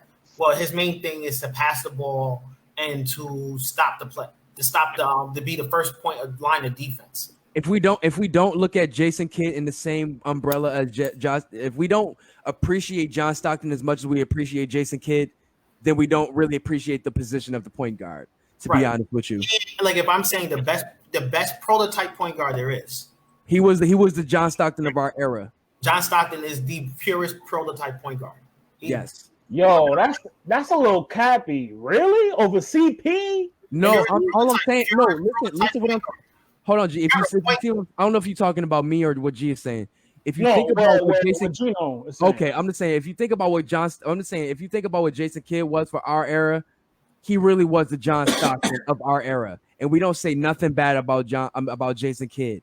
You know what I'm saying? He was still straight up. He was passing all the way, and he would get some goal. He was good on score. We weren't looking for that.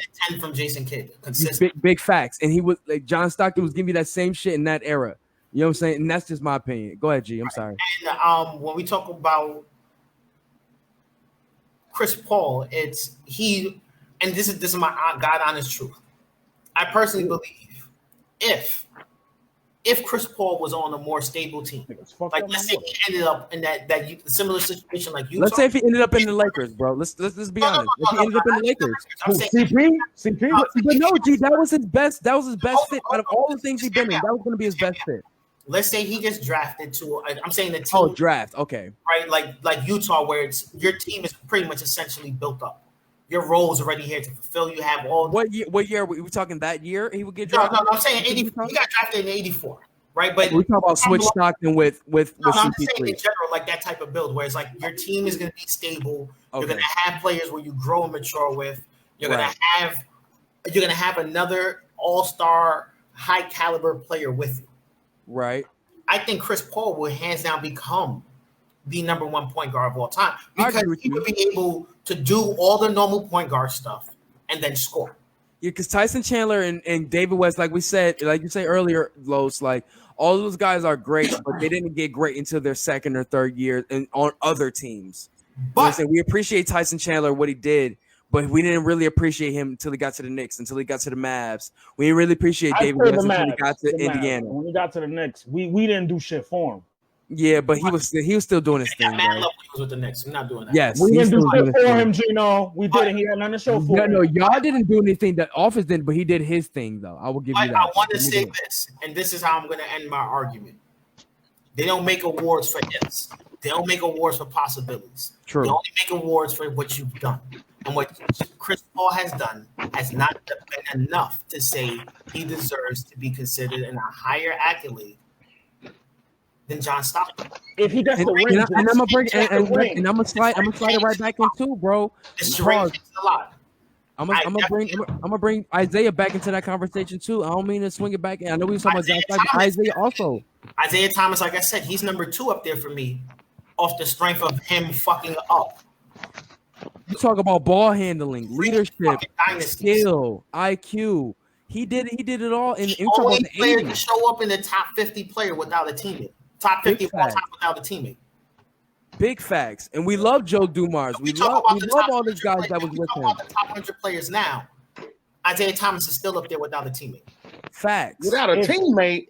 Yeah. No. But that's what. Listen, what I just said. I said shout out Joe Dumars. I said shout out Bill DeMott. Shout out those guys. But are they top 100? So Rodman wasn't balling when he was with Detroit. He wasn't Rodman of the Chicago Bulls though. He was scoring more. But you put Rodman of Chicago Bulls in top 100, not Rodman of Detroit, bro. How about Rodman? What about Rodman as a complete player? We can't do that. No. I'm saying, but we're talking top 100. What uniform is he going up in? Is he going up in? Come on. All of them. Detroit. What do you mean? Nah, you gotta throw him out, bro. You gotta throw Rodman. Joe Dumars was Chicago. Joe Dumars was Chicago. No one. Jordan don't go up wearing that jersey. We're not doing that shit. Joe Dumars was more of a vital part of that team during that era. So his championship don't mean shit. No, Joe. So because the way y'all disavow it, like he didn't like Joe. No, that's not what we're saying. When he was there, he was an all-star. He wasn't a superstar. He was a great role player, bro. He was with Chicago. He was the third player.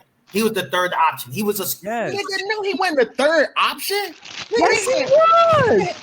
Come on, Reg. When you think of that '90s Bulls team, who do you think of? Let me explain. Bro. This is how he was the third option. Because he was it was just because he was Rodman. That was like his off-court stuff. To a whole nother level. He was not the third option. Which one of you niggas told me that there was a victory in Chicago that involved Mike, Scottie, and Rodman? Okay, I think it was G. So isn't he either a second or third option? He's the third. This is how he was the third option. He was the third option off the strength of his offensive rebounding. Allowing a second shot. See, that's what I'm saying, bro. Like y'all, you can't twist up basketball. When you talk about third option, you talking about the third person that you can get to score you a bucket. Scoring option. I get what Reggie's saying. No, I get what Reggie's saying. He's thinking in a more modern sense. I get you on that because when we think of third option, we think of that in a more modern definition. I get you on that. I got Chris Bosh. If you take that back to the 90s, no Chris Bosh slander. Hold on, G. If we take that back to the 90s, where we know offensive rebounds, defense is a big factor. If we think of that as an option, where your defensive addition to the team is an option, that matters a lot. You know what I'm saying? Where offensive is not the all be end all be all. Just to put this out here, Rodman had the most rebounds when he was in Detroit. He averaged 18 2 years in a row. I give you that. That's young and hungry. I give you that. But what's young and hungry? What's young and hungry, bro? Y'all be wild.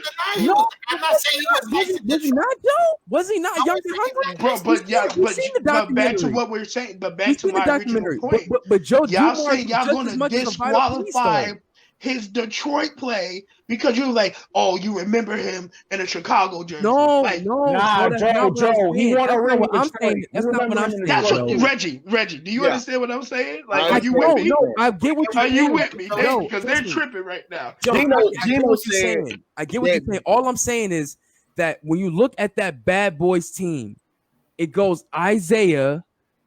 If you want to, you could switch Joe Dumars and Bill DeMott. Nah, then you can't is Rodman. Joe, bro. Then is Rodman. Come on, man. Joe was second. Zeke was first. Rodman was third. Rodman was third option in Chicago and Detroit. He loved Chuck Daly and all of them and took it to another level when he took Detroit. He was getting buckets in Detroit. In Chicago, he became a defensive and like a rebounder as well. Chicago, he's the reason why they made it past Orlando. I agree. Yes, I agree. He's the reason why fucking Sean Kemp had problems. He's the reason why fucking Karl Malone had problems. We're not going to do it. We're not taking nothing away from Detroit. Taking that away. That's the thing. It's nothing. It's taking nothing away from Detroit. He put up his whole. It wasn't just his rebounding; it was his whole output change. He changed that whole chemistry of the team. Where it's like, look, we're 72-10 didn't happen in fucking Detroit. He brought the Detroit ideology. It wouldn't happen without Dennis Rodman. He brought that Detroit ideology to Chicago that they needed. It's not that we're taking away from Detroit. I'm saying he took what he learned from there and brought it to Chicago and made them even better. So now we saying they don't go 72-10 if Rodman's not there versus if Pippen's not there. We take it. So now we Reggie, they're not. No, bro. They're doing 60s. They're doing 60s. That's Jordan coming back. When he came back the year before, they got eliminated. Then Gino's right. Dennis Rodman was how they got over Orlando. They got over the hump and they got over Sean Kemp. They got over the hump because Jordan played a full year. Like when Jordan came back bro, he needed that. He needed that little bit of extra help over the shit, bro. Reggie, who's rebounding? If Rodman's not there, who's rebounding? Horace Grant wasn't there. Horace Grant's in Orlando. But still, bro, Reggie, can I bring it to a modern sense? Go ahead. We appreciate Tristan Thompson's offensive rebounding so much, right? We appreciate his offensive rebounding so much, and it's so vital to whatever team he's on. Whatever team he's on is vital to that team. We gotta appreciate what it did for that Bulls. It took them over the hump, especially what it did for the Cavs in those finals. Those offensive rebounds was a very, very, very vital point to their finals win. Almost extra points. We got to remember how vital that is to a win. I look at every aspect of the game. I'm not discrediting nothing y'all saying, but what I'm telling you is you can't say that's a hard argument to put, like saying that Rodman got them over the hump, bro. Like I just don't know. It's every edition, bro. Pippen was the edition. Rodman was the edition. Rodman exclusively. You're saying without Rodman there. Without Rodman there, they still beat Orlando. Huh? Maybe on the second try, I'll give you. They're not getting 70 wins, Reggie. They're not getting 70. But who's to say? We don't know. Let's just put this out. They still the best team of all time. Period. I give you that. We're not taking that away from them. We're not. But it's the best team of all time because of all the things that they bring. And that's true because you can't. It's a put on the best team of all time in the top 100 players. Hey, you know what? Let's put him in a different jersey instead of the jersey when he was fucking on 72 and 10. Cut it in half. Realistically, though, even so, because the niggas had Isaiah, they didn't have Jordan. Half a teammate isn't a teammate. Fine, if we're saying cut in half a teammate isn't a teammate. Isaiah Thomas is still the only player up there without a fucking full teammate. What we saying? I disagree, bro. What we saying? I love, but this is we love what those guys are did. Like think about Miami Heat. We love what Mike Miller did. We love what James Jones did. But were they top 100 players of their era? Hell no. Like I think we talk about Jason Terry. He had great performances when he was playing with the Mavericks when they did that championship run. But I'd even go further than that. Atlanta. Jason Terry in Atlanta was cooking food. Right, but when put him on that championship team though. If you're gonna put championship team though, like the best team, you're not putting him in that Atlanta jersey. You're putting him in that Mavericks jersey. In the Mavericks jersey. Defensively in Dallas, he was cooking too. Right, and we talk about Dennis Rodman, and we talk about Isaiah Thomas. Dennis Rodman was great on the Pistons, but he was a next fucking level when he was on Chicago. Exactly, and that's once again. He wasn't in the NWO in fucking Detroit. But see, that's big facts.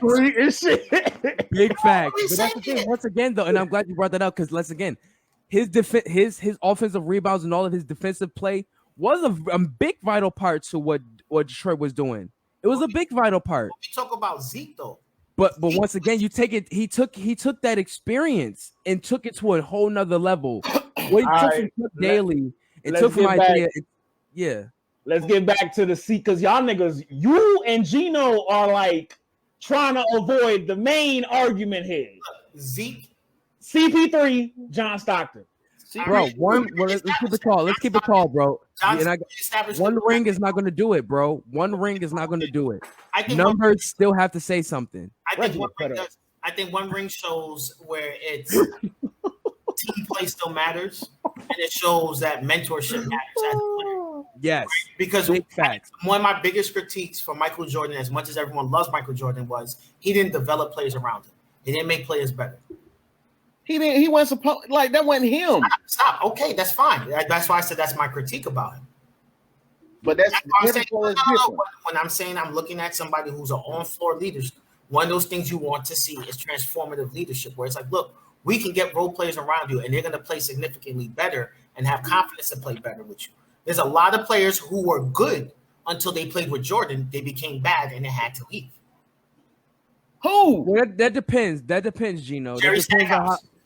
But that depends. Are you talking about the Washington Wizards? No, I'm naming players. A lot of those players who, when they played with Jordan, was like, "Hey, you know what? Jordan's coming into this team. We're no longer coming into Jordan's team." Jordan I ain't gonna lie, Gino. I feel like that's different. It's different. It's different. Totally different, bro. You take Jordan. You take Jordan. Let's say I need to be high for this. Let's take Jordan maybe post retirement, who has a different edge to him. Ready to come get a ring. Motivation is towards him. He was playing Washington Jordan in his players. Washington Jordan. Yeah, mentorship. I'm talking about his mentorship. I'm not talking about his gameplay. No. I'm agreeing with that. I'm listening. I'm saying you take him coming post retirement, different motivation, coming in here with a clean slate in a sense, wants to go for a ring. He's putting a different motivation in his team than kind of going into an experimental type of project with Washington Wizards, where he's part owner and player. It's a different type of thing.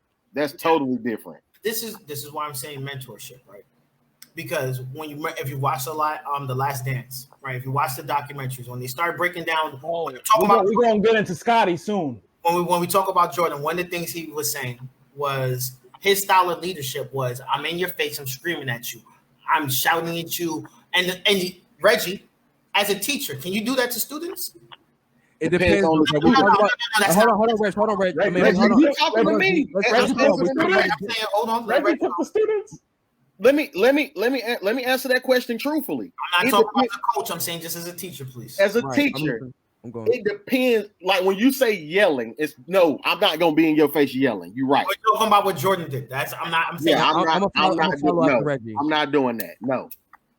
I'm gonna say personally. Let's think about the era we're in. We're talking about the 90s, and we all wrestling fans. The 90s, we know wrestling in the 90s was a way more brasher era than it was now. Can we all agree with that?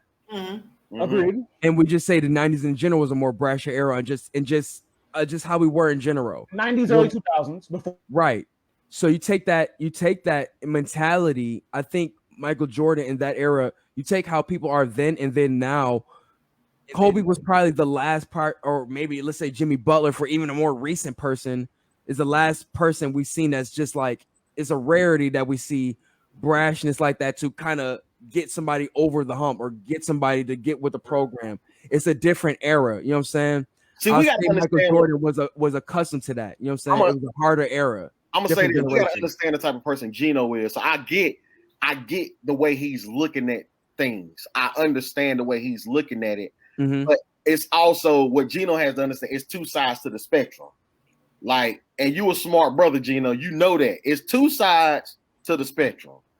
Like, you can't just be like, okay, if he's doing it this way, it's the wrong way. Because, like we say, when he was talking about Jordan, talking about the early 90s, yeah, Jordan screaming in your face. Come on, bro. Like, that's his motivation. But let's keep it talking. It was a lot of niggas doing that. Exactly. Gary Payton wasn't doing that on his squad. Sean Kemp wasn't doing it on his squad. Chris Webber wasn't doing it on his squad.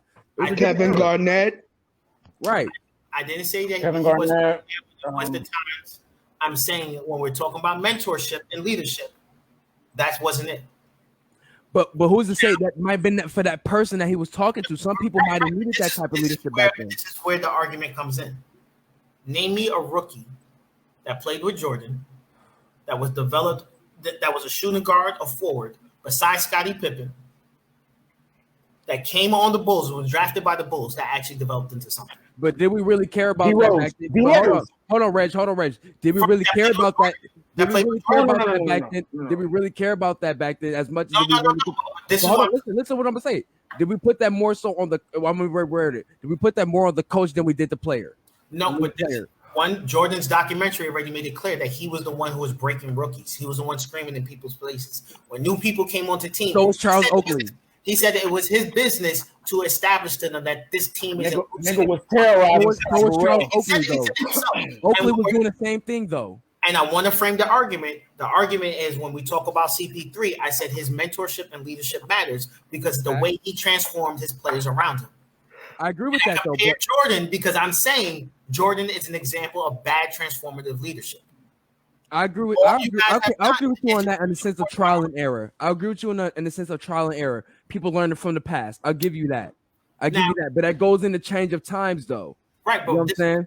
But again, when we talk about transformative players, right? Transformative leadership. You have players who learn to Tim Duncan, right? He came in with David Robinson, and he said it numerous times. David Robinson was the one sitting there mentoring him, showing him how to be a better player.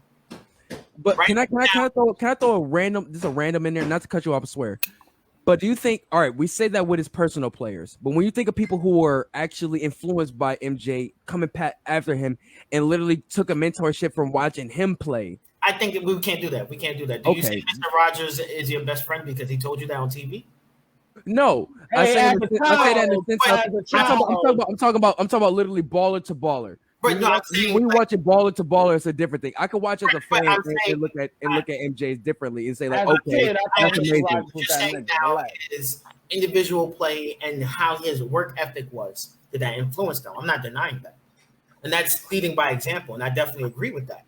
But there's plenty of players who said, and plenty of just other like non-basketball athletes who said, like, yeah, every time I try to talk to Jordan, it's a dick. Okay, man, that's talking to him. But I mean, if you're talking about basketball, what's the difference? General. Talking to him, I mean, players who've had, hey, I tried to talk to Jordan like treating me like a dick because essentially I wasn't one of the generational talents. Nigga, Scottie LeBron and Kobe were the ones who changed that. We're like, yo, hey, now we're gonna make sure to reach out to. Was Kobe really that? Because when he watched his fucking team wilding out on the court, he looked at his team in disgust. Other players. Kobe was ruthless. There's a video of him looking at the practice. Like right? Like, what are you talking, bro? There's a story, bro. There's a story. He didn't come to practice for months. Hold on, I don't want to make it. And then the last practice, he said, "I just want to see the faces of some of you fuckers before y'all get traded." What are you talking about? I don't want to make it seem like that he didn't care about the talent. He knew what his talent was, and he knew it wasn't shit. You know what I'm saying? So we want to make it seem like he seemed like a D'Angelo Russell. We talk about LeBron Odom, transformed into a great player. Right. Talking about like guys who's already in the game. You know what I mean? Even as much as we hate Isaiah Rada definitely mentored and played better. You have all these young crop of players who last played with Kobe, who are all saying Kobe, as a mentor, was drastically changing the way they play the game. You have Julius Randle, Clarkson, Brandon Ingram. Mm-hmm. You know what I mean? I want to say, but it's iffy with that kind of sort of though, bro. It's a little iffy because when we talk about Kobe after he leaves the league, you have Kobe who's holding workout camps, who's telling people on their broadcast when he's breaking down the game, like, hey, this is exactly what he needs to work on, because if he doesn't work on this is how people are going to beat him. And he literally breaking down the play. So it's like, look, if you trainer who obviously is going to be watching Kobe talk about your game, now it's like, hey, this is what you're doing wrong. We can analyze it. Jordan wasn't doing it. Yeah, but hold on though. He was active with his guys though. And we get the famous quote of fucking Jeff Van Gundy saying, oh, he befriends these players so he can, you know what I'm saying, cook them on the court pretty much. You know what I'm saying? It's not like he wasn't having, like, you know what I'm saying, wasn't playing around with these guys on the court back, you know, in the background and shit. You know what I'm saying? And, you know, he was doing other shit too. But these balls at the end of the day too. Jordan, besides the Dream Team, and even then the Dream Team was somewhat limited. He never actually went off-season training with opposing players. Hey, you're from this conference. Not training. I give you okay. I give you that. Kobe was doing that. Hey, Jordan retired. It's not like, hey, you know what? I'm gonna go and pass on my basketball knowledge and skills. It's fuck you niggas. I'm sitting over here. But we can't. Now on the team. Now I'm going to try though, G. It's split with that, Joe. It's split with that, Joe. We, in one sense, we appreciate that ideology. We appreciate the ideology for dominance. This is but I'm just saying, though. I'm just saying we appreciate that for keeping that in himself and using that for his advantage to become a champion. And we'll say we keeping that kind of like I won't say cutthroat, but like dominant ideology. Where in this type of sense, we'll say LeBron is a more passive guy because he gives the knowledge away or so like that too. You know what I'm saying? I think we got to kind of like, you know what I'm saying, find a sense where we kind of still commend that. If we're gonna commend that ideology, we got to commend it all the way. I think when we bring LeBron into the argument, especially when you talk about Jordan, we somehow always bring it to LeBron. I don't want to do it. I don't want to touch that. I don't want to touch that. I already gave him his accolades by saying he's the second greatest IQ with the current players. I'm going to bring it back to CP3 and continue on what I said. That mentorship about him puts this ring as a validity of his play style, where he can do it all. He's shown now where it's like, look, he's taken numerous teams and he built them together. His body gave out on him. There was times where other players just dropped on him. You know what that sound like? That sound like AI. That sound like AI. Low key. But AI wasn't as good a facilitator. We're not gonna. AI was a shooting guard and a point guard spot, flat out. Everything else checks out though. The body gave out. The teammate. That's all. That sounds like AI story. Right, but Chris Paul now has a chance to say like, look, when I needed to will a game, I finally did it. I showed you guys it wasn't me who was losing these games. Mm-hmm. It was the other players. The fact that Brooklyn Nets was stacked and just went out the playoffs like that makes CP3 look so much better right now. The fact that Westbrook is out makes him look so much better. The Clippers, he eliminated the Clippers. Yeah, that right there was serendipity. That had to feel something great. You wasted my time. He beat the Lakers, the team he never got to go to. He beat LeBron, which is making sure, hey, on my way there, I beat the greatest player of this generation. I don't have anyone discrediting my ring. I beat Kawhi and PG3. I beat both Lakers teams who were favorites to win the chip when the season started. Now I get to say I'm number one. Cannot doubt me. Right here, right now. But like you said, it's still a phantom ring. Right. He has to win it. Right. Now he gets that ring. He gets to say that without a doubt in his mind, without confidence. That's the bling you get to show off like a wedding ring. Like, yo, I made it here. This is now my guarantee that I'm getting my jacket. I mean, he's getting it either way, though. Wait, no, this is the guarantee now. Like, there's no one who can deny his first ballot. He's not first ballot without it? No, I'm not saying that. I'm saying that his first ballot, if someone wants to say, well, he didn't get a championship, so I don't the validity. Right. But not to say that he doesn't deserve to be in the Hall of Fame. But now when you get that ring, it's like, no, he's in there. He's top 5 in 2 stats.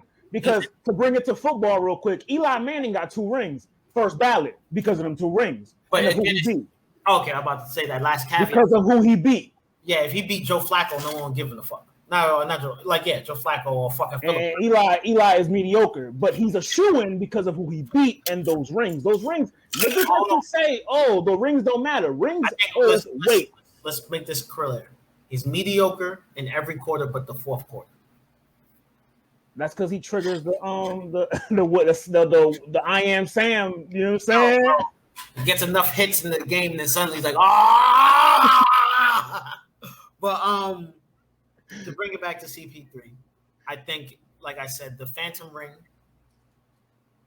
just this conference finals ring, puts him in a different position, in a different light. The dialogue is different now. You're not look at what we're talking. We're talking about him being a Hall of Famer. Right. When you now you're now mentioned among the greats who didn't win a ring. Charles Barkley can't talk shit to you. Yeah. He made it to a finals. He made it to a finals though. Right, but Charles Barkley still can't talk shit. Because Charles Barkley made it to the finals and then did nothing for the rest of his career. Chuck got an MVP. But he did nothing for the rest of his career. Nah, that MVP whole weight. I'm sorry. Yeah, I can't do that. I'm saying the MVP, all that stuff mattered up until he got to the finals. Once he got to the finals, he didn't do shit. And Don't do that. Nah, we're not doing that because what happened when he went MVP award? An MVP award is an individual award. When did he get his MVP? Was it after he went to the finals or before he went to the finals? That same year. Right. That's what I'm saying. That's what I'm saying. I'm saying after that. After that. He didn't do anything. Remember, he went ring chasing after that. Right. We have CP3, who's not ring chasing, who's just getting shipped to shitty teams and turning them around. Well, let's keep it tall. Let's keep it tall. The real shitty team he got sent to was OKC. At least we knew a little. It was positive. I thought he was beating OKC. I thought he was beating the Rockets in the second round. I said that. I predicted that for before the season started. I mean, you did, but let's go. I mean, if I'm a more consensus. I got to read the room. You know what I'm saying? Most of us thought was like, ugh. I don't doubt CP3. That's how confident I am in CP3. I give you that. But I mean, neither here nor there, man. I think that most people know, man. This was a good debate, man. Like I said, man, shout out to CP3 for making the finals. Most definitely, man. We got to see what he do there now to test if Loso take is, you know what I'm saying, going to be true or not. For real. And if you win that ring, y'all not going to hear the end of it coming from me. I definitely was. I'm mad the Knicks didn't grab him when they had the chance. Oh, I said that plenty of times. I'll say that again. And as always, fuck Trae Young. Oh, as always. Fuck LaMelo Ball. Him too. Nah. Damn. I got nothing against LaMelo Ball. Nah, I just say it because Reggie here. I just say it because Reggie here. Yeah, I make the playoffs. That's all. But nah, also, man. Don't forget, RJ Barrett has made the playoffs before Zion Williamson. God. Yes, sir. Oh God, y'all niggas ain't gonna hear the end of that, huh? But now, shout out to Reggie and Gino for pulling up, bro. You already know family shit, bro. Appreciate y'all, man. Hey, Reg, I feel like I heard. I ain't to. Oh, I'm glad you cook. I was gonna cook him. I said I heard him. I got him in the fade. I think I got him in the fade. So I'm gonna have to cook him. Nah. You got Denson. I got Denson. Yeah, you said Denson. Which one is Denson again? It's Eric. It's two Erics. Not the big nose one. The other one. The big teeth? Big teeth. Yo, take me off. Gravel mouth. Gravel mouth. Take me off. Gravel mouth. You got gravel mouth. Eric, we love you, bro. We love you, Eric. It's all love, bro. You already know you with the shit. We with the shit. You know your teeth are big. DC versus everybody, nigga. Backstage, bro. That nigga got Gino Murphy teeth, bro. Well, we got Gino here, man. Let's talk about Scottie versus KD. Nah, Gino say he out of here. Oh, he said, don't put me in this shit. Scottie versus the world, guys. What y'all think about him just airing out Phil Jackson, calling him racist? I'm going to keep it all the way G with you. Ready? Here we go. Hot take. He saw what happened with old boy. What's his name? What was that bum-ass nigga? Who? Kwame Brown. Oh, he trying to capitalize. He capitalizing, bro. He's like, well, I got rings and I'm more important than what he got to say right now.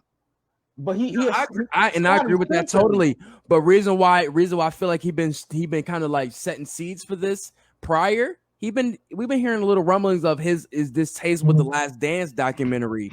You know what I'm saying? Since that drop, I'm saying like it was a different narrative from his perspective. And I feel since then, he's been kind of like setting seeds of like, I think he has his own book. Didn't he have his own book? It's a book. This is a promo run that he's on. He didn't drop the book yet? He hasn't. Everything that he's been saying is from the book. The KD takes, the Ben Simmons take, the LeBron take, the MJ take, the Phil Jackson take. That's all from the book. I'm copping this book. Yeah, so I pretty much think that this book is going to be his version of The Last Dance. I'm buying this book. I'm sorry. Like, I'm curious. Yo, if you do, bro, do that, bro, because I really want to hear that perspective, like what he said. I'm buying it. I'm reading it at work, bro. I'm not buying it. I'm not going to buy it, but I'm going to read it. I'll just say that. But that's pretty much what I got to add for that too. It's pretty much his distaste from. It's pretty much his distaste since The Last Dance, and like you said, like we were talking about, like he got the book coming out. He's just getting all of his opinions out now, so that people be like, "Oh shit, what?" And then when the book dropped, all right, let me see what Scottie Pippen version. We already know he's the other anchor of that bullshit. So we pretty much want to hear what his perspective. Does he have a hot take for Future in that book? Yo, you never know, though, bro. You never know. Shout out Travis. Shout out Trap Montana on Twitter, man. He said it the other day. Why he didn't have this energy with his bitch? Yeah. Why he didn't have that energy with his bitch? I don't He know. out here bro. sucking wild. You know what? Let me stop. Nah, Joe, you know what? We know what you was trying to say. We respect the women out here. She was glizzy hunting. Nah, bro, but we gonna call. She was out here. Steve, what's the nigga from the Clippers? Steve Ballmer. Yeah, she was on that time. She chose up my nigga, and that nigga fucking Did she Pippen really got choose lost that in the name? stars. Did she really choose up? Yes, she did, bro. They were separated. She went from Scottie Pippen to Malik Beasley. I thought she was with Future. And then she went back to the house. I don't really give a fuck, to be honest. Like, that's gross. I don't give a fuck that much, to be honest, here. bro, but Scottie Pippen is in a very he's in a very he's in a very chatty patty mode right now. And if this is all the promoters, Gino said bring him back. He came at your boy though. He came at your boy KD, and KD flamed him. Yeah, baby dicks. You know, KD told that nigga they followed Phil, not you, Scotty. You know what you got to say about this fucking Scottie Pippen shit, bro? Scotty simping with 2 P's. All right, one, Scotty was talking crazy about KD, and that was an argument he was destined to lose. We're not even gonna do that. It's all for the book, bro. I'm dying. Now, as far as these old niggas is delusional. As far as for what he said about Phil Jackson, we have to not ignore the fact that Phil Jackson has decades worth of comments in the media where he said numerous racist comments about black people, either directly or alluded to them. I'm gonna keep it tall with you, bro. So, I'm gonna keep it all the way tall. You know me, bro. I'm gonna keep it tall. I never seen him, so you got to just me neither. You gotta show me. You gotta put it I'm not on. saying like in that. No, I'm not saying that. I'm not saying like you gotta show me to prove me, but just show. I never seen him, so you know. Yeah. So for example, he was this is in the night. I'm gonna tell you off the top of my head. So this is what you can search for. Phil Jackson, 1999 or something like that, or 97. He was saying essentially like, part of the reason why we're having problems with basketball players today is because a certain selection of the population likes to listen to rap music instead of like focusing on stuff like that. So he was pretty much talking about like black people with their music. And he was like, work ethic. The problem is the work ethic where they don't have 2 parents at home. Oh, like Mike Francesa. Mike Francesa said that to the Dominican players. He was saying how like the problem, like, you know, when you see people today now in the NBA, this is like after I think this And Farrakhan didn't say nothing about this. He was with the Knicks. No, this is before he was with the Knicks. He was talking about like the people's attire and stuff like that. He's like, you know, they come in, they have their pants sagging and stuff like that. It doesn't look good for the league. Farrakhan didn't say nothing about this. Wow. So it's numerous statements like that he has throughout the years where it's like, oh, Phil Jackson's racist? Yeah, he's racist. Okay. Now, is this why he did this play? No, Scott. Racist. He did the smart play, and that play worked. So, I mean, what were you gonna do? You're not a good shooter. You were having a good night, but you weren't on fire that night. Let's be real.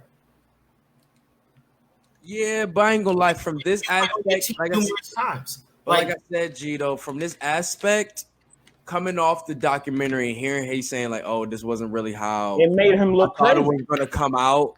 He ain't really has. It just sounds like the only one narrative wise in my Loso voice. It just kind of come off sounding like he kind of hating. I mean, 2 people came out that documentary besides Michael Jordan looking good, right? And that was the Rodman. Michael Jordan came out that documentary looking good. Besides, I thought he came out that documentary looking like a snitch. No, he came. Look, the security guard with the shoulders. He came out looking good. And then he busted Michael Jordan's ass in trivial games. He's beating him at his own gambling habits. Yo, that episode where they had like the whole thing about where Scotty didn't want to take the last, like Scotty checked himself out the game. Mind you, back when that happened, I forgot that happened.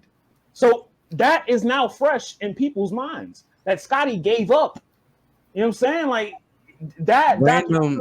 Listen, remember he gave up in the game. The worst of it was he gave up on his wife. This nigga just gives up on his contract. He just gives up a lot. He's just a give up ass nigga. You was getting bullied for your bread, and there was nothing you could do about it. You were looking at Jordan like, what should I do to get more money? You know what I mean? Like, you look bad. You look weak. He looked bad, but that's to say. But But once again, it's all about narrative. So he pretty much trying to control his own narrative with this run right that he's going on right now. You know what I'm saying? Trying to be narrative god. You think he gonna make his contract off this book? No. I don't think so. Honestly, he's probably going to get a couple hits off of like, you know what I'm saying, basketball analysts who want to recap this for their show. Is he going to be a New York bestseller? He's going to get some, and let's keep it tall.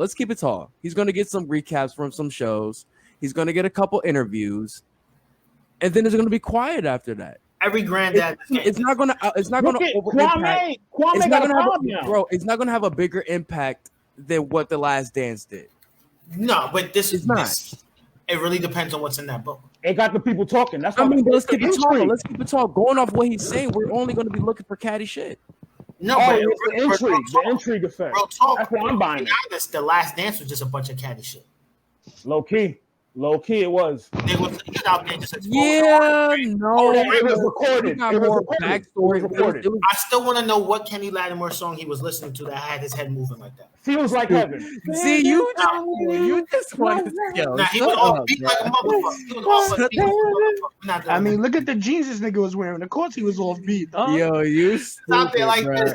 Nah, Gino, stop playing because he cooked the nigga for 45 later that night. Bro, but that don't matter. That song wasn't that good. I want to know why. Jacob Collier like that.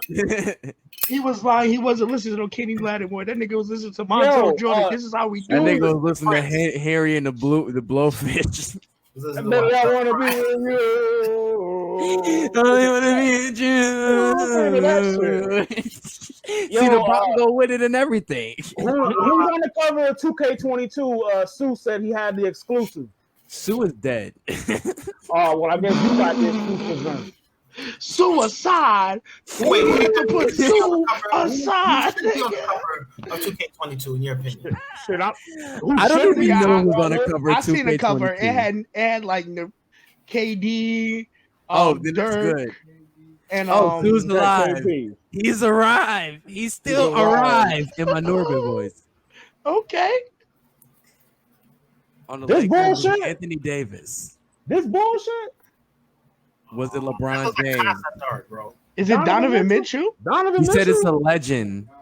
He had goggles. Was it Horace Grant? That's Kareem Abdul-Jabbar. That's Kareem. Who said Horace Grant? I said, was it Horace Grant? Oh, I'm gonna clip this. I'm putting this on IG. I'm tagging in social media. Yo, I'm fucked up. Get him. You can't do that to him. That's a technical foul. That's a technical foul. Get him. That's an old school college technical foul. That's still Loso's ball, and he still got the free throws. When you high and you just forgot you rolled up another, you've already had your other shit set up, and you start rolling up another. Hey, y'all watched the Javante Davis fight, man? Oh my god! I seen clips of it. I seen the clips of it. Yo, I didn't get to watch the fight.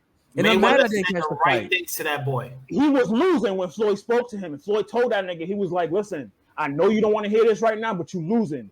Find yourself, bro." And what he did right after that, bow. Funny. The only thing that popped in my head was like Francis Nagawa talking to Usman. Like this, yo, what should I do? Hit them hard. Hit them really hard. And what he landed, boom. But yo, the thing is, I tell people like how like Boss Rutan is like, look, them body shots that's what takes fighters out. You get hit hard in your body, you will lose the will to fight. You get take hit the breath away. You're taking your breath away, bro. Like not in a funny way. Like, no homo, like you hit that lung, bro. Like that shit hit different, bro. Like literally, it's the feeling of that. Like all your bronchi fucking forcefully move in the opposite direction. What is it called again? I think it's bronchi. Your bronchitis? The broccoli? Is that where bronchitis come from? Nah. Your lungs have eyes. Your lungs. That's the shit that Rona was attacking. Your lungs have eyes, bronchi. Shit, Joe got it right. I am so. No, I am right. That's a fact. But that's the shit Rona was eating out here, dog. Bronchi. It still is. What you mean? It still is. That's I mean, Max gave me outside, nigga. I don't know about that. Talk that shit, Joe. Pow. You know, nigga. Is there anybody named Bronk? I'm saying Brock. I'm thinking somebody named Bronk. Is there anybody named Bronk? I know a nigga named Aaron Hernandez. Yo. NCAA, y'all ready players for this? getting paid, man. What y'all think? What'd you say? What happened? College players getting paid finally. They're getting that bag now. Good for them. I might finally watch college sports. That was kind of one of the reasons I was holding out. I'm seeing the white people hating on that shit, bro. Fuck them niggas. They don't matter. Fuck them Yakubians and cave beasts and all that. It's so nasty, bro. I seen one. They were talking about one player getting their. They were talking about one player getting their bread, and the dude is sitting there saying like pretty much like I got a reason like to not support. You know what I'm saying, Miami and these players or something like that. Like, what the fuck, bro? Like go what type of mentality is that? I want to say this as somebody who has a business. Fake outrage. And I am. Hold on, G. But outrage for what though? Like because niggas is finally getting that pay, bro. Niggas is getting what they get want. mad. A nigga can't get a nigga, bro. You listen. Let's keep it G. The higher ups are mad now because the players control their destiny. They're not going to go to the big schools anymore LeBron, because D-Wade. They're gonna. You could get your sponsorship, get your money now. It's not under the table anymore. Shout out Deion Sanders. And you could go where you want. Shout out Deion. Deion. His no. Hold on. Let finish what you're saying. I just want to shout out those people. Say that thought. Say that thought. I know what you're about to talk about. You can get what you want now as a player. So like, there's one player already, bro. He has 4 sponsorships. Yes. Already. Yes. So like, even if doesn't make it to the league, at least that young man could feed his family off his talent and his name, instead of paying these big colleges where they're using their name and they're keeping all the money and they're like, bro, it sounds crazy to think like this because they're kind of provided, but it's like slavery, bro. It's like, you do good for me, I feed you, I clothe you, I put you in the house. So that's good. You like. Hold on, G. You think about it. You're working to feed my family, but the work you do doesn't feed your family. That's slavery to me. That is definitely exactly slavery. What Joe was saying, because like when you go into business, one of those key things is like with contracts, and it's like I always found it weird. Like, hey, hold on, one thing about contract is that it has to be equally sided. You have to get something, I have to get something. It has to be of a somewhat equitable value, right? And it's when you get to go to college here, and you get like tens of $1,000s scholarship essentially. Meanwhile, we make millions off of your likeness and your physical abilities. And if you get hurt, we can still use your likeness and physical abilities to sell. Shout out the O'Bannon brothers. The O'Bannon brothers took matters into their own hands and had these NCAA niggas by the balls for a while. Right. They didn't stand for that shit. And then shout out to them though. Sure. Like, and then Jalen Rose said it when he was talking about the NCAA games, where it's like, look, coach is telling me to go into the gym and shoot the lights out, and meanwhile I'm worried that my mom's lights are going out. Ooh, that's a bar. That's a bar. No, they thought they got away with it, but they didn't get away with it. So when you're where brother Chiron at? Where brother Chiron at, Ari? But when you hurt me. We need that Chiron, man. Hold on, my fingers is not as steady as they used to. Nigga using the mouse like this. Michael J. Fox. Yo, this nigga look like fucking Juicy J right now, my nigga. Oh no. Who, me? Yeah, nigga. Chiron. Am I cool, Juicy J? That gets a lot of like good credits on white people. You modern J Juicy J. Yeah, cool. I want to be modern J Juicy J. He gets a lot of money. You're not crusty Juicy J. Yeah, I want to be crusty Juicy J. Why they said during the verses when 3 6 Mafia came out that Juicy J was in the comments? Bro, he said, wasn't we just talking about him though? I was talking to Sue about him doing the verses, bro. And it's like, yo, he really could like fuck some. He has to do Timberland. He has to do Swiss Beats. He has to do Scott Storch. He has to do somebody like that. He's at that level. If I could give anybody Juicy Maybe Will I Am. Maybe Will I Am. He could. Will I Am got a lot of. Listen. The whole reason I say maybe Will I Am is because Will I Am got a lot of producer credits for shit that people don't know about. Give me one. That's true. Surprise That's true. But he's Cali. I can't think of the top five. He does like, but that's what I'm saying. Where you have a nice balance, where it's like different types of club music, but still dance music. That's all.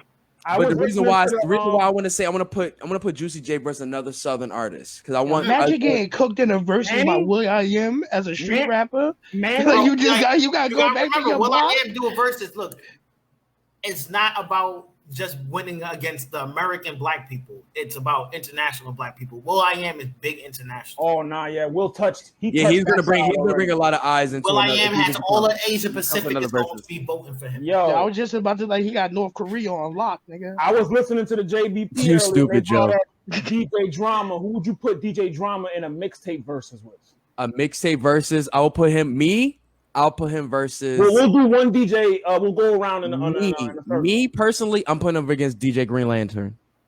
Ooh. They didn't even say that. They didn't even say that one. Ooh, that's you know what I'm doing? You know who I'm doing? I'm doing Who Kid. That's another amazing choice. Another amazing choice. Who we got, Gino? Hold on, let Joe go. I'm trying to remember this. Because Miles is gonna be Green Lantern. Like you got me thinking now, bro. Nah, I'm trying to remember this nigga. Oh my goodness, his name's on the tip of my tongue. I'm mad. Where he from? Oh nigga, real shit. Funk Flex, nigga. No, oh god, no. Nah, it's a nigga from New York. He's the nigga. Nah, we're not going, nigga. K-Slay? All those funk, real shit. Go listen to all those Funk Flex mixtapes. Y'all forgetting one person. Like, you forgetting one person. I'm not saying Clue. I can't put Clue in. Thank you, Lowe's. Eric Clue. I get Paul Kane, Eric Clue, Paul Kane, Joe Budden. Triangle Offer. Early 2000s. I think Clue needs the verses. I really think Clue needs a verses. Out of all of these DJs, Drama and Clue might be that one. Drama and Clue. Drama and Green Lantern be good too. Green Lantern would be dope. Yo, bro. It really would be dope. You're getting weird broken that. That's a Funk Flex mixtape, bro. Like y'all like. How about him and Mr. No. I'm not sleeping on Flex. I'm not sleeping on Flex at all. I'm just talking about Drama versus Clue will be perfectly even for me. Nah, knowing these assholes, it'll be like DJ Khaled or some fucking shit. They did not on the show. They did bring up Khaled, and they would tell you that's what they'll Khaled do, bro. could do it, but let me say Khaled would do. Khaled could get. He has a perfect 20. Khaled's perfect 20 isn't his real perfect 20. It's a lot of. Hey, I got all my friends in the studio. Hey, Rick Ross, you want to help me produce this track? Yeah. Drama got Trap or Die. And the thing is, he has a lot of co-producing credits, but he gets the executive producer credit. And I can't say that he gets that DJ. Drama got a little Uzi. I agree with you on that. You got Axel Ross. I don't want to take away Khaled's abilities. No, and that's what I'm talking about. Like he got Beyonce and Jay-Z on the track independently of each other. Yeah, if we're talking strictly track, if we're talking about strictly records, he definitely has a solid 20. He can go against some guys. But I think people really have to pick and choose what they like. If we talk about mixtapes, he doesn't have mixtape songs. No, not at all. No, not at all. Not at all. What I'm saying. Like, we have Swizz and Timbaland have to bring the mixtape vibes to us. If I have to ask for anything, wasn't Tim. That's all I'm saying. When he's back when he was slim. Yeah, but Fat Joe slapped this nigga. That's what they had to be. Fat Joe slapped the shit out this nigga or something. Yo, random though, not random, but with us speaking of mixtape, I know you was talking about like what Call If You Get Lost as being a mixtape. I just listened to In My Mind and shit over the weekend and shit, like a couple tracks off of there, man. And this really reminded me how such a good album that was. And yo, chicks really dig that album too. Like I just happened to play That Girl around. How Does It Feel is my shit. Ooh, man, that girl still rings off. That girl can still get you in some good rooms. You know what I'm saying? I might play that for my wave. I might play How Does It Feel for my wave. But I just think that drama really is such a vital piece to this culture, man. When he gets into the fabulous shit, it's just that, but it's the thing that where he can dip into the trenches, and it's his influence in the trenches is so widespread that a kid in California and a kid in Virginia can get a tape with him. You know what I'm saying? Was Drama Cannon? Was he the one who did Cannon? Him and Don Cannon. Yeah. That was, I'm about to say, like, yo, I remember that was one of the times, like, I know mad niggas from New York. That was their first time hearing Lil Wayne. Really Drama did no other. With Jewels, remember that shit? Yo, listen, I try to tell niggas this, and niggas don't understand. The reason why mixtapes hit so hard for the 2000s was strictly because of Dipset. Dipset bought that whole Dipset G Unit. Can I be honest? On my side, can I be honest? On my side, it was Wayne for me. Pretty honest, to be honest. And I'm a city kid. It was for the guys you say. It was more so the albums. Just saying. That's just for me though. Right, but this is what I'm going to get into. Juvenile and 3 6 Mafia set up that whole underground. It's out my trunk. I can build this underground. New York always had a popping underground. Dipset was the first one to look at what these niggas were doing. Like, no, we're going to monopolize it, even though we have our own album, because these guys are taking too long with getting our shit out. And they got that from the South. Right, and I'm definitely 100% without the no limits. 100% no limit and 3 6 Mafia. That volume of putting shit out at a high rate, they got that. But it's not that just moving that on your own. Just the independency of moving on your own was the thing. I tell niggas this all the time. 3 6 Mafia always got play in New York. I can never remember a summer with 3 6 Mafia. Did it? Yeah, he not lying. What records would you say was nigga? Stay fly, fucking popping my collar. Stay fly, yeah, okay. We're talking more so. We're talking about post. We're talking about post. Not even being funny. Not chicken head. I'm talking chicken head. Slob on my knob. That was facts. That's facts. This is facts. So they're definitely getting run through. Yes. Okay, I agree with you on that. That's what I'm saying. Like 3 6 Mafia, while a lot of niggas from the South were getting play in New York like that, 3 6 Mafia didn't have that problem. Yeah, their videos and everything were getting played and everything. Everyone in New York was Gino, which speaks to Juicy J's status. I tell you the greatest to bring it back. It speaks to Juicy J's status. I've heard from 2010 to 2016 was Juicy J's O's to Oscars. Oh my God! Best intro ever. Best intro, nigga. That shit made me listen to more Logic. Nigga, when he brought it back, like when he had to break it down, y'all niggas listen to Logic? Yeah, I listened to Logic because Logic snapped on that shit. Nah, Logic got a couple songs, though. Logic got a couple songs, bro. We're not gonna do that. Yeah, I'm agreeing with Joe. He has a couple joints he spazzed on. I'm not a Logic fan, but I will appreciate good writing when I see it. Top 10, I'll tell you right now. You'll smoke a bowl to it after listening to it and want to listen to it again. Will I say top 10? No, I won't say top 10. I'm saying Big Crit top. That's the name of the song. Top 10. Him and Big Crit. Oh, the song is called Top 10. Fire. Okay, I was about to say, Logic, man. He too I was about to have the Macho Man elbow. Nah, bro. Nah, when he's not on that depressed shit and he's rapping, bro. When you talk about like when he was in the crack, like him and bro, Jordan, like that, like bro, no, it's like still not people 10, don't know, bro. that don't listen. I like some of Joyner's current songs where it's like being Zim Zimmer. Shit's fire. Yeah. That shit with a lot of the shit that he was dropping before the I Am Racist shit, like people go crazy over. You know what I'm saying? Don't sleep on Bad. No. What the only one I like. No, what I'm saying is he garnered a lot of like traction with the videos that are like the I Am Not Racist shit, or I Am Racist or whatever. So it's crazy to think that people are like having this slow whole like he's too such and such. Like I put him in a storytelling. I put him in a storytelling aspect. You can attest to this. If you listen to a couple of Logic albums, like niggas understand, like Logic grew up in like a couple whatever. All right.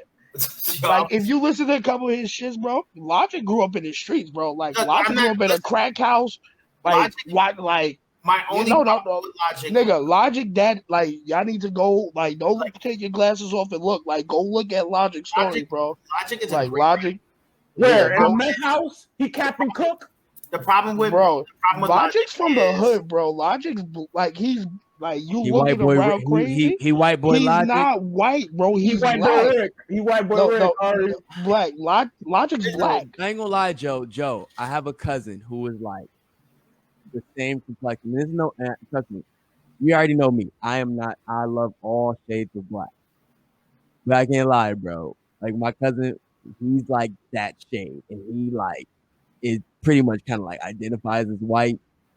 It's like when you're like identifies as white, but he's black. All right, hold on. Did you kind of get what I'm saying? Like it's like you use it to get into those spaces. You know what I'm saying? And you kind of like you accustom yourself to those spaces. You know what I'm saying? So like you take the privileges you get for your tone. You know what I'm saying? Damn, So- I might have to play a Logic song for my wave of the week this week to try. No. I'm not taking away. Joe, trust me, Joe. I swear on my life, not taking nothing away from Logic. Like I said, I know what you're saying. He has songs he spaz on.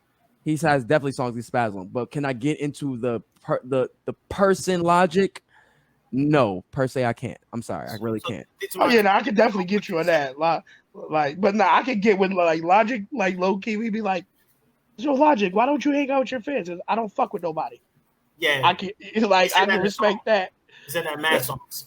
Because I don't fuck with nobody. I don't fuck with nobody at all. I just want to get my money and go home. I can respect that. Like my thing about Logic. All right, so two things. First, to continue off of what Stark said a little bit is when I have mixed race cousins, and my thing is I always tell them like, yo, embrace your other half. You know what I mean? I don't. You Afro-Latino, and yeah. I'm just finding that out too. Like I've known Gino for a minute. I didn't know you guys were Latino. My parents were born in Latin countries. You know what I mean? My father was born in Costa Rica, my mother in Dominican Republic. Like I am Spanish first. Oh, your mom's Dominican one? My dad's the Dominican one. Like so, like that. I grew up. I've gone like the first country I went to outside the United States was Costa Rica. Mm. You know what I mean? I went there as a baby, not baby, but a little kid. But like, so for me, it's hey, when I'm hearing someone that ignore part of their culture, say like, yo, I'm black. Like, nah, bro, you got more than just that, and it's okay to accept that. Right. I'm not mad at you for saying, oh, I'm white. I am black. You're both, and that's who you are. To alienate that, that's the problem I have with Logic. As a lot of his songs are complaining about not just songs, but interviews and mainly interviews like video and articles. It's him complaining more or less about not being accepted as black the way he wants to. And it's that Wale level where it's like, look, I personally think Wale deserves all his roses that he's not getting.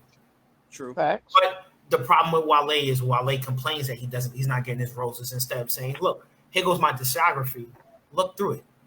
He's been talking spicy on Twitter too. It's different though. I think it's different with Wale because I agree with that because he just kind of had a similar thing with the sneaker game where somebody had a poll where it was like, who has a better sneaker collection, Travis Scott or Wale, and people picked Travis Scott. Wale is crazy. We all know that, right? We all know that.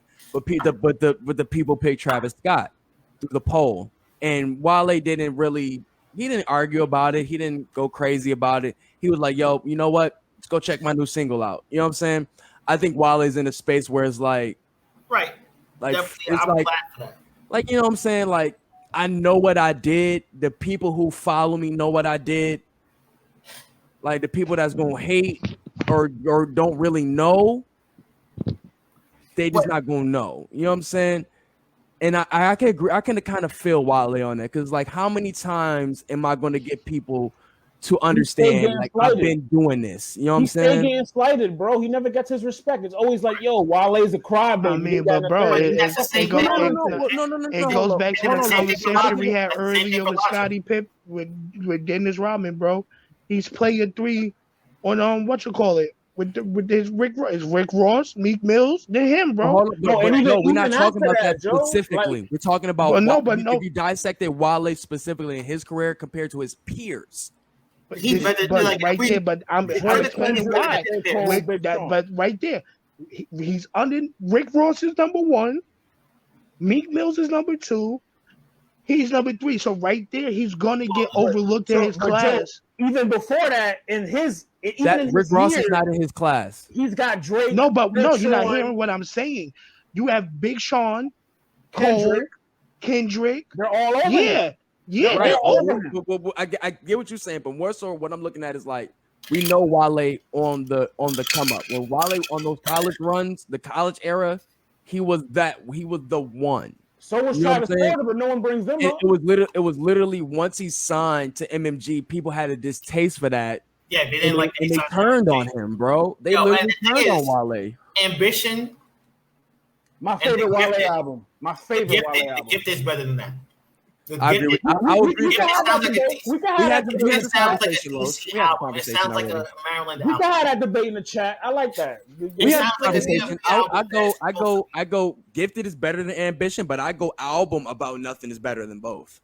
No, I gotta go back to that one because all I heard. I love it. I love that, and the mixtape about nothing as well. Girls on Drugs was my shit. No. Fuck the mixtape. I'm saying I love both of them.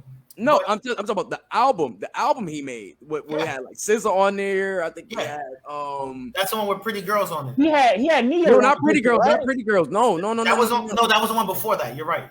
I'm talking about that was the joint he had Helium Balloon on there. He had the album about nothing. Not mixtape or more about nothing. Yeah, album about nothing. Yeah, Seinfeld narrating the that shit. Was a good ass fucking album. And really good fucking album. But I feel The Gifted was sonically the DC album. That was, if I'm looking at Wale, like, okay, I can say DC. Okay, I feel you on when that. I'm saying, like, if I'm like, the best DMV, no, it was Go-Go. Yeah, it was Go-Go. But it was Go-Go. That wasn't what you really got from Wale. The real Go-Go sound you got. There was a lot of Go-Go tracks on there. But it wasn't like DC Gorillas or none of them shit like that. I don't think Clappers was Go-Go, but it was borderline. That was the closest. You'll probably get to that, like, I'm just saying, like that stadium or that concert type vibe. Stadium. Or like, you know what I'm saying, club type vibe. You know what I'm saying, live music type vibe. Bait. Oh my god, yo, Wale. That's what we're talking about. Mixtape Wale. And that's a whole different thing. You talk about for Lauren, 11 theory, like, you know what I'm saying. This is post. I was in DC when the About Nothing era. Like, yo, I got to live through some of the greatest generational music at the times and places where they're going on. Like, I was in Cali when E40 dropped My Ghetto Report Card. I got to go to the same clubs when Too Short was dropping albums around that time. The same thing when Snoop Dogg was doing all his Renaissance. I was back on the East Coast for when Ron Browse came out. When Pop Champagne. Yes. Couches when Dipset finally came back. Oh, this nigga was DC. Get Light era. Living in DC when MMG took over and Wale was king. Bro, Kerry Hilson was still rocking. I seen Wild Wayne concerts. Bro, I used to travel and get to see some dope shit. And it's like when you talk about Wale in his prime in DC, bro, there was nothing like it. Nothing like it. Nothing. When I tell you, when there's songs that Wale put on the radio, it's like you would literally see the whole street start bumping. Like every song they start bumping the song. Chillin' was a fucking movie. It was like when Dipset was killing Attention Deficit is a great fucking album. Yeah, Rihanna on that? Bruh, but fuck the album. Fuck that. Think about the run up into there. Just when he dropped the original Chillin' on the fucking without Gaga. Before Gaga. This is all I want to say. I think it has some of the same quality music like this. Well, Logic has this stuff in his discography. It's just that people aren't willing to look. Like I tell people, if you want to hear Soulja Boy spit bars, he has songs with G Unit where he actually goes in, and he doesn't sound like a little ringtone rapper. I think I know what song you're talking about. You'll find that with most of your favorite, like, and I would say guilty pleasure artists. You'll find that one song you'll be like, Gucci Bandana. Really spaz on this shit. Like there's a misconception, like when it comes to Logic, that he's a bad rapper and a bad lyricist, and it's a lot of his flack comes from after interviews. It doesn't come from his music itself. I don't think it's that, G. I think it's more so connecting his image with the words. Unrelatable, and I think part of that goes to the fact that he's trying to claim to be a white rapper, and it's after Eminem, white rappers don't succeed. It's like DNA, but it's a battle rapper. It's like DNA. He's trying to build a new platform for biracial artists, and it's like, yo, we're not trying to hear that. He's beating it over our head with it. He's beating it. Think about what they're doing with what they did to Mulatto. So much that they went crazy. She had to change her name, calling herself Mulatto, knowing the history of it, that she shortened it to just Lotto. You know what I'm saying? That like we take history very serious. You know what I'm saying? And like, it's not that we're trying to shun biracialness or nothing like that, but it's like we know where it comes from, so it's like we're not just like openly like saying like yay. You know what I'm saying? I've noticed this trend, and it's an intriguing trend, and a lot of people don't want to discuss or admit it. But United States is becoming heavily biracial, and we're starting to see it in more aspects of life. Right? And we're going to start seeing more in rap, and people just they're not comfortable yet to admit it. But now we have plenty of white rappers who are succeeding, but they're succeeding in a very niche way. Whereas you have J. Cole, he is white. right? Drake. He was raised by a white person predominantly in his life. Same thing with Drake. Yes. They're considered probably, if they're considered the top of their class, if we're talking generational rappers. Correct. Right? If we look at a lot of the basketball athletes we have now, biracial. A lot of the most dominant top 20 players in the current NBA are biracial children. And yes, and that's what I'm saying. I'm not. Same thing with football. And that's what I said. We look at politics, we look at actors, and it's the only thing that it hasn't fully started to transition to is music. And music is always one of those last holdouts where it's like, no, we're gonna fight to change, because it's not so much the United States image when it comes to music, it's international image. And that's the United States has Hollywood, but Germany is where music is produced. And that's the thing. It's not the thing that I'm saying, like, is a sense of shunning them or any of that nature. It's just like, let's keep it tall. We all know a drip of black means you're black. You know what I'm saying? A drip. Especially when it comes to this society that we live in. I think, personally, that's a view of accepting that I have to view myself, or I expect you to view yourself off the way that slave masters viewed you. No. It's not the fact of what the slave masters think. It's just literally field study. No, all right, so we're going to do the one drop rule, essentially. How far back do you accept it? As far back as I accept it, I'll say, if I'm going to be honest, I'll say post-Reconstruction, maybe. You know what I'm saying? Because that's when you really would feel like. So you're saying about only, let's say, 3 generations, right? So if you're great, maybe so. Because I mean, what about the kids that was raped by the slave masters and shit and came out the woman? Do they, because they, you know? And they were going by mulattoes back then too. Those saying they were going by mulattoes back then. Yeah, that came from, like, that's one of the good and bad with Spanish, is that Spanish pretty much had every type of heritage you had. They had a word for it. Intertwined, yeah. Yeah, they weren't like, that's one of those Latin things where everything has its name, it has its classification, it has to be named so we can properly identify it. But like I was saying, I don't do that one drop rule. I feel like you should always be able to identify as not so much who you are, but who you represent, right? Not like, if I look Caucasian and I want to say, well, even though I look Caucasian, my dad, my blood parent, his father's black, I'm going to consider myself black. Society may not accept that.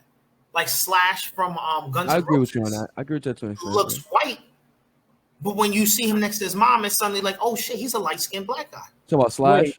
Yes. Wait, what? Yes. No. Okay, Los. If you're just finding that out, that's insane. But I agree with you on that. I don't know Guns N' Roses. Harley got white in him. Well, I mean, let's keep it tall. We all got, majority of us that has a lighter tone has some sense of white. But what I'm saying if we're in America, more than if we're born in America, at least. I just don't subscribe to the idea that I have to view myself by the way that racists decided to view people. No, I don't think it's what you have to view yourself. Trust me, I swear to God, I don't think it's how you have to view yourself. Gino, when I go to the bank and ask for a loan, I'm reminded every time that I'm a black guy. But again, I understand that. But this is my question for you. Do you allow people's external views to determine your internal view? Because if that's the case, where's the cutoff? Right? Yeah. Because you say, like, for example, if a girl says you're a piece of shit, do you now view yourself as a piece of shit? Perception. It's how you view yourself. Say now, okay, well, because this person. Sometimes, I mean, how many times have you been called a piece of shit though? Honestly, I was a Marine. I daily. You feel me? Like, time, bro. Like, you if I'm getting rejected here, there, and there at every bank, at a point, I'm gonna think, okay, maybe it's not really my fucking. I know I'm good in my fucking financial situation. Right. I'm not denying that there's still racist overtones. I'm not saying that there's not. Everything's happening in my perfect scenario. Like, racism doesn't exist. And not to cut you off, I stated earlier that I like my cousin earlier, and I don't even say specifically who he is, but he uses his, you know what I'm saying, tone to get him in certain places. You know what I'm saying? And it's not to say like they use their privileges for their advantages, which is smart. We need that. You know what I'm saying? I'm definitely for that. Like, as much as I at times find myself disliking Jesse Williams because of personal bias, I definitely. Why you don't like him? You hate because he's so pretty, don't you? Hold on. I 100%. That nigga being a pretty motherfucker. Never liked him anyway. I don't like a lot of the shows he's on. Did he take your I really got pissed off at him. Did he take a love interest in your life? No, and I got really pissed off at him at the last 2K21.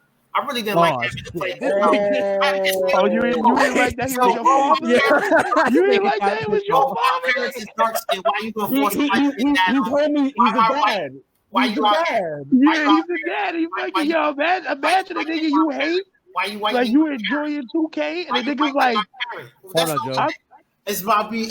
But all jokes aside, I respect a lot of the fact that he uses his platform consistently to discuss things that happen to him. Same thing with Trevor Noah. It's like, look, I have this platform, and a lot of it is because of who you view me as. But this is who I view myself as, and continues to express himself. Very true. What I'm saying is, a lot of when you talk about that one drop rule, the way it always comes off isn't so much as, well, I view myself as black as well. It's, nigga, if we was back in the 1800s, you'd be out here fucking with us. You be out here picking cotton and handing white people dishes. You be a fool, nigga. You be out here saying, "Hey, your culture is my common culture. If you want to be a part of my culture, you're inclusive." You see what I'm saying? That's the whole thing. That's why I say I don't do the one drop rule. I never do that. I don't like that. That's a bad way to. So say it again. So you're saying it like, all right, pretty much. Look at what Logic brought. The one drop rule. If they're back in the day, it wouldn't matter. They in the streets, they in the field just like us. But today, one drop rule. That's a holdover from slavery, in my opinion. You're using an archaic system to decide somebody. Like, we already know there's black people who are Aboriginal. We know there's black people in the Asians. We know there's black people in the Middle East. We know there were black people. Okay. Yeah, okay. I got you. We know there was dark skinned in South America from the okay. And so Caribbean. I got you. Are we just saying now, well, all black is monolithic? Are we saying now, because you look black, you're black? Versus saying like, well, no, I'm not black. Actually, my whole family is this. Well, white people will call you black anyway, so you're black. See, Gino, and I get stuck in that way of thinking. Right. And that's where it's constantly where I tell people all the time, don't call me black when you mean African American. I'm Afro-Latino. If you ask me who I am, I'm Afro-Latino. Do I consider myself a black man? Yes, but not in that same. This nigga a whole body. Man. Well, I mean, Gino, let me keep it clear. That's a whole different conversation. Right, but what I'm saying is, because my uncle always told me like, where the fuck is black land? So it was like, right. You know what I'm saying? I get you on that. When you talk about, there's different shades of black. There's different types of black people. The same thing. There's people who float right in the middle. Like, yo, hey. I grew up in a loving home where I got to experience both black and white cultures. Why I got to pick now? Drake. Yeah, Drake not so much. Drake complained about his culture. Like, he complained a lot about those flights to Memphis and talking to his dad. Like, we're not doing that. He said it wasn't until he was a grown man that he finally kind of got things patched up. So, and he said a lot of his time was spending time with his mom in Canada. You know, and a lot of these white/black rappers, when they come out here and they start talking about their culture, I get kind of pissed off because the part they talk about is the reason why I'm black is because I struggled like you. Versus saying like the reason why I'm black is because I share this culture like you. But we can't use that as a reason. I think that's be a little bit of both. That's irritating to me at times. No, I'm not. I'm saying we can't use plight as a reason. Hold on, but I'm saying, when you hear somebody like a white rapper say, "Oh, I appreciate the culture just like you do," whoopie whoop, it would be like, that sound cool, but you ain't go through the struggles I went through to really, really appreciate this culture. But then you say on the flip side, if I went through those struggles you went through, you know what I'm saying? So I think it got to be a little bit. But you got to go through the struggles to appreciate the culture. I'm not denying. But what I'm saying is, at times they don't talk about the celebration of said culture that they experience, and that's kind of the thing. A lot of it is. How many celebrations do we got, bro? No, I'm saying, all right. When they talk, for example, if we look at Kendrick's discography, right? Kendrick spends a lot of time talking about his struggle in the black community, but he also uplifts plenty of the black community. We talk about J. Cole. A lot of early J. Cole, his comparison was while he still talked about him lamenting about not being in the struggle per se and adjacent to the struggle, a lot of the things that he did to share was, look, this is the Black college experience. Right. Right. You had the same thing from Wale. When you talk about Logic is, yo, my mom used to call me nigga all the time. Hey, yo, that's true, but it's like that's all we getting.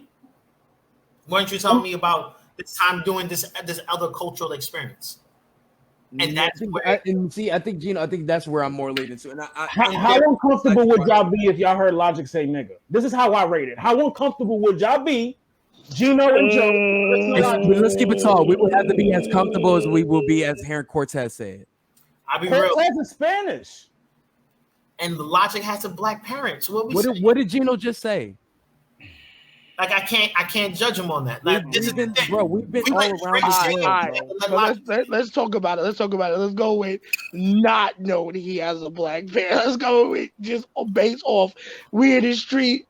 You come to your crew like, yo, what's good, my nigga? Like you. Because at first glance, Logic looks like a white boy. But that's what I said earlier. My cousin, same way. But that's what I'm saying. That's all first glance. The first thing I'm gonna do is like, yo, is this nigga serious? And then it's like, yo, nah, my dad's Black. Like, oh, dead ass. Because I'm about to steam your shit. Like, you're gonna G check him. Steam your shit? You gonna turn him in the air, nigga? Yo, just I'm rocking this shit, bro. Anyway, take off.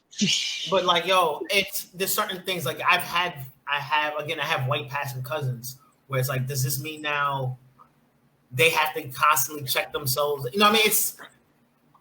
It's one of those weird moments where it's like, look, you know your culture, you know where you're around. There's plenty of white dudes who are around Black people who, when you hear them say it, you haven't heard this from Black people, you've heard this from racist people first. Right.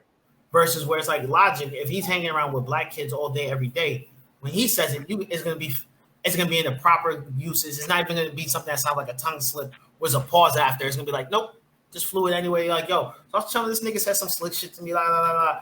Versus, white people like, so I was chilling. This nigga said some slick shit to me. It's like, nah, there's no awkward pause there. There's no waiting to see if somebody's gonna react. You feel me? Nah, I feel you on that, man. And like, when it comes to Drake didn't start talking about Black shit essentially until Wayne. I'm gonna keep it tall, kind of like more so recently. More so, I think it was like you try to say Scorpion. Pro-Black shit or Black issues. Has he ever been? Nah. No, I think if I can remember, it was Scorpion. That's probably the most recent I've heard him say something of that nature. I can't quote the exact bar. But it's more so like I'm trying to do. I'm doing things, but like not like in the public type shit. If I don't want to paraphrase too much, but like I'm doing the work, but not in the public, so people won't really know what they will make their narrative, but they won't even really know what kind of work I'm doing in the background type shit. You know what I'm saying? This has been an incredible conversation, like real shit. And these conversations are always good to have. Like I said, to think that Logic brought us here is hilarious. I'm telling you, like you disagree. Like I say Logic has a nice selected discography. I'm not saying. And we talked about this like I think like a week or two ago. I said I listened to the Young Sinatra projects. Young Sinatra projects are fire. I'm not even gonna front. Those are good mixtapes. What's the other shit? That's a very good intro to listen to, like with Logic. If you just wanted to see what he's rapping wise, Under Pressure, bro. Go listen to Under Bobby Pressure, Tarantino. Bro. Oh, Bobby Tarantino. we all just said different things from his discography, so that all attests to what Gino just said. Like he has stuff, but I'm not saying overall his whole volume of work is fire. Oh yeah, facts. You're not gonna catch me on a normal weekday. He has some really good moments. This is the thing: when he puts out good music, he's on par with his peers, if not better. The problem is that level of consistency. I want to hear the Mad Lib project. And we're not gonna act like he don't be, bro. He be going like gold and platinum with his albums. When he goes like without promo, like he going gold and platinum. I wonder why, Joe. Wonder why. I'm gonna keep it tall with you. I think kids who are buying his album. I'm gonna keep it tall with you. This may be a random take, but I think Russ is Logic with a spine. Ooh. Is Russ Dominican? I think that's a hot take for real. That's a hot take for real. It's But the Russ reason why I Dominican? say that, if you think about the way they talk about their artistry, in a sense, I like mean, bro, they really you want to hone. say like Russell Simmons out here taking niggas whole project and then kicking them off the label like thanks sucker. Like No, we talking Not about Russ, not Russell Simmons, not Russ, Russell Russ the Simmons, rapper. the rapper Russ. oh, my bad. All right. I was about Nah. to say that. I was When you say Russell Simmons, you say his whole name. I was confused for 2 seconds. I'm like, I don't know about that. But nah, he reminds me of the artist Russ with a spine in a sense. There's no But I slight don't know. like saying like that. We can't say that because Russ be out here getting niggas stomped the fuck out. Like we can't say Russ though. Like Russ That's be why I out here say like he's Russ with He's the king of no, Jersey. that's why I say. That's what I meant to say. Russ is. I meant to say the other. Russ is Logic with the spine. because Russ be out Sorry. here talking. I said that the wrong way. Pack Pardon this me, thing y'all. out Pardon right me. now, bro. He's the king Because of the reason why, Brooklyn. but the reason why I say it, the reason why the way you see they both they talk about their artistry, like they really take it serious. You know what I'm saying? As most artists do. But but given how they are, you know what I'm saying, they're biracial or you know what I'm saying, just a different culture outside of the black race, they have a different hurdle to go over.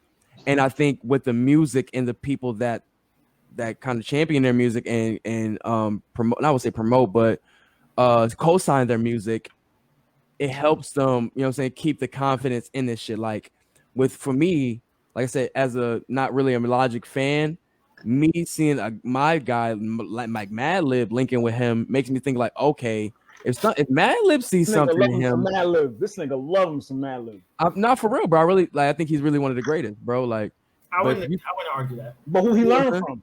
He learned from the GOAT. But that's what I'm saying. If you see a guy like him who been with Freddie, been with like Erica, like legends, you know what I'm saying? That's Dilla Man. Logic, who we say, like we said, we all having this conversation about him, where it's like a 50-50 type thing, you know what I'm saying? If he sees something in him, maybe I should go see that. Let me go listen to that. You know what I'm saying? I'm just gonna see what it is. Maybe it's something that I'm missing. If he sees something, and I trust, like, you know what I'm saying, Madlib's opinion. He's a legend in this game. You know what I'm saying? And I think a lot of people have like weird things of not really saying things like that. If you appreciate somebody's music, you should appreciate their opinion in music. The work he's done with Gibbs has been magnifique. You know what I'm saying? Like, I just appreciate him as an artist in general. But neither here nor there, man. But we appreciate all artists, like I said, for their artistry. And like I said, I gave him his flower for the music. I don't appreciate all artists. That's not the artistry. Artistry. Like I said, like I even appreciate JJ Fish in the world. We're not gonna say all artists. Hey, but that's the thing. But as long as you're doing your thing to express yourself, bro, and that's what your art is, bro. Creator. I think you're doing that. Like there's a lot of people that scared to do that, I bro. don't know. Elvis, I'm just saying, it's a really lot of people out here scared to do that. I hate niggers. Nah, I mean, I get you on that, bro. I get you on that. But just like I said with Tyler, though, just like I said with Tyler with the Wilshire record, even though I hate it, my favorite record off the album. But I gave him his credit. I gave him his credit for the vulnerability as an artist. You know what I'm saying? To bring that, to do that story, even though he kind of talks about it a couple times in the album. But neither here nor there. I'm just saying that in general. I mean, obviously we got crazy shit in this world, whatever. But neither here nor there, man. Shout out to them, man. But to close this joint out, man, let's get ready to do our waves, man. That was all I had on the docket. We literally covered everything on the docket, and we still under 3 hours. Oh, pat ourselves on the back. Pat ourselves on the back. Yes, let's see. Yeah, you probably have to, if whoever got their wave ready, you know what I'm saying, go get that joint. You know what I'm saying? Gino, you definitely around it, you know what I'm saying, cool out, listen to these waves if you want, bro. Oh, yeah, I'm definitely I'll see you guys after this podcast. I'll jump back into the back. Thank you guys for inviting me once again. Oh, no. You already know, bro. You was cooking tonight, and you recorded. Plug your shit too. Oh, yeah. Follow A&G, baby.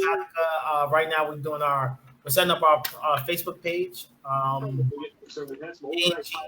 Gino, our gaming podcast. We talk about anime, gaming, comics.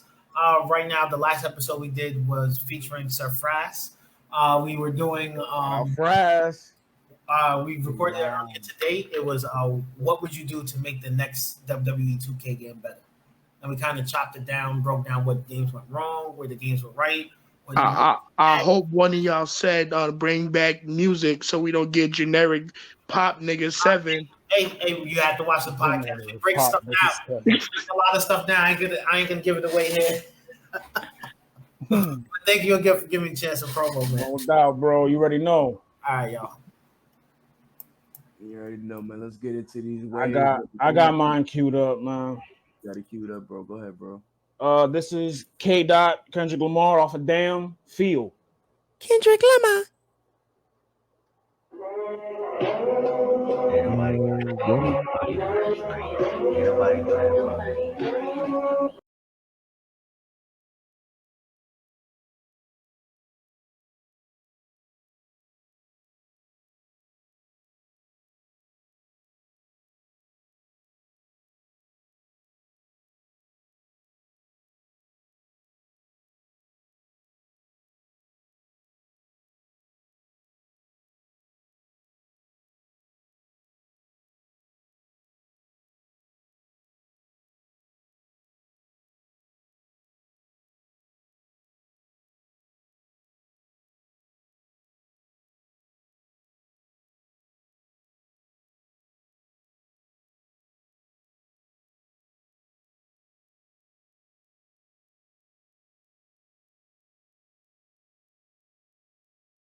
Fuck was that? Yeah, right. Fucking Who Virgo. the fuck is Hergo, nigga? I thought you said Virgo. That was Kendrick Lamar Feel off Damn. There's a theory that he recorded To Pimp a Butterfly from survivor's remorse, that he made it out the hood and all that, and his people were still there. So he's recording it from that standpoint. We're not gonna get into that. It's just a hot take. Say it for the chat. We talk about it in the chat. Yeah. I got my next joint ready. This is from a new artist I've been listening to. Her name's Looney. She got a new album out right now. It is called. Give me a second. Damn, I gotta go to the artist. Fuck, fumbling around with some shit. The new album is called Soft Thing. She thick? Huh? She thick? I don't know. Some white woman, but she got a wavy song though. The song is called Raw. This nigga playing Yakubs. Yeah, bro. But she wavy. Yeah, bro. Yo, that was not the top of the bro. Yeah, that bro. was not the time for the bro. No. What can I say? Night, it would have been acceptable. The night that bro was so excessive. What can I say, bro? What can I say, my man? Wavy. What did you say? What can I say, brother? Brother, man. Yeah, brother. Brother Kyrie looking at you wild crazy right now. That But this record is called Raw, man. Dope record. Here we go.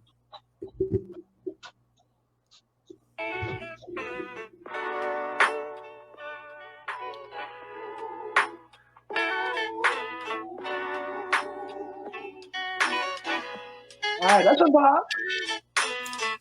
What you said the young lady name was? Looney. I'm about to look her up on the socials.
All right, somebody play their record now. I'm out. Yo, Ari, what's the joint name again? I'm about to put it in the waves. I forgot to put it in the Looney, Loony. Yes, sir. Soft fan found it. Well, we gonna close this out with Canada's favorite shooter. And, Canada's favorite shooter? Cardinal Official. Chapter? I guess not. I guess not.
Son, that song, I need to hear this outside ASAP.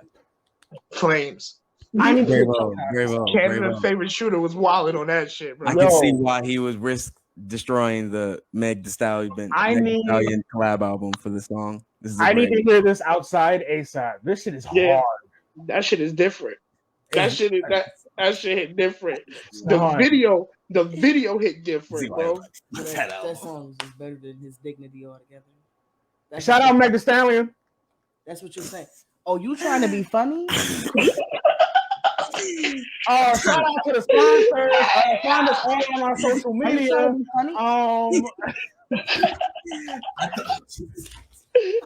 Are you trying to be funny? I'm just trying to wrap the show up, Mom. Don't wrap it up like that. Don't do that. Because you know I get right with your ass. You family now, nigga. I'll get right with you. I'm sorry. You thought you was jam, you gonna nigga, you ain't Teddy Riley, you gonna jam your ass on that floor. Don't come on now. We get you facing Jimmy Jam. Come on now. You're jamming with the youth, you know? What I said was what I said. Jamming with the youth. There will be none of that. No, not in the estates. Not with the youth. Not in the estates. Not in the estates. Man's in them. No. Yeah. Who played that Tory Lanez? Man's Joe. Me. Joseph, brother Joe. Whoa, That's Joseph. Joseph. That's the government name. Whoa, Brother Joe. You threw the Joseph out. He said Joseph. Oh my when God, you see bro. anybody about to hit you, boy. That's my father. That's my father. He's flinching and shit. When you see we in the dollar estates, there is no Tory Lanez, and honestly, it don't have.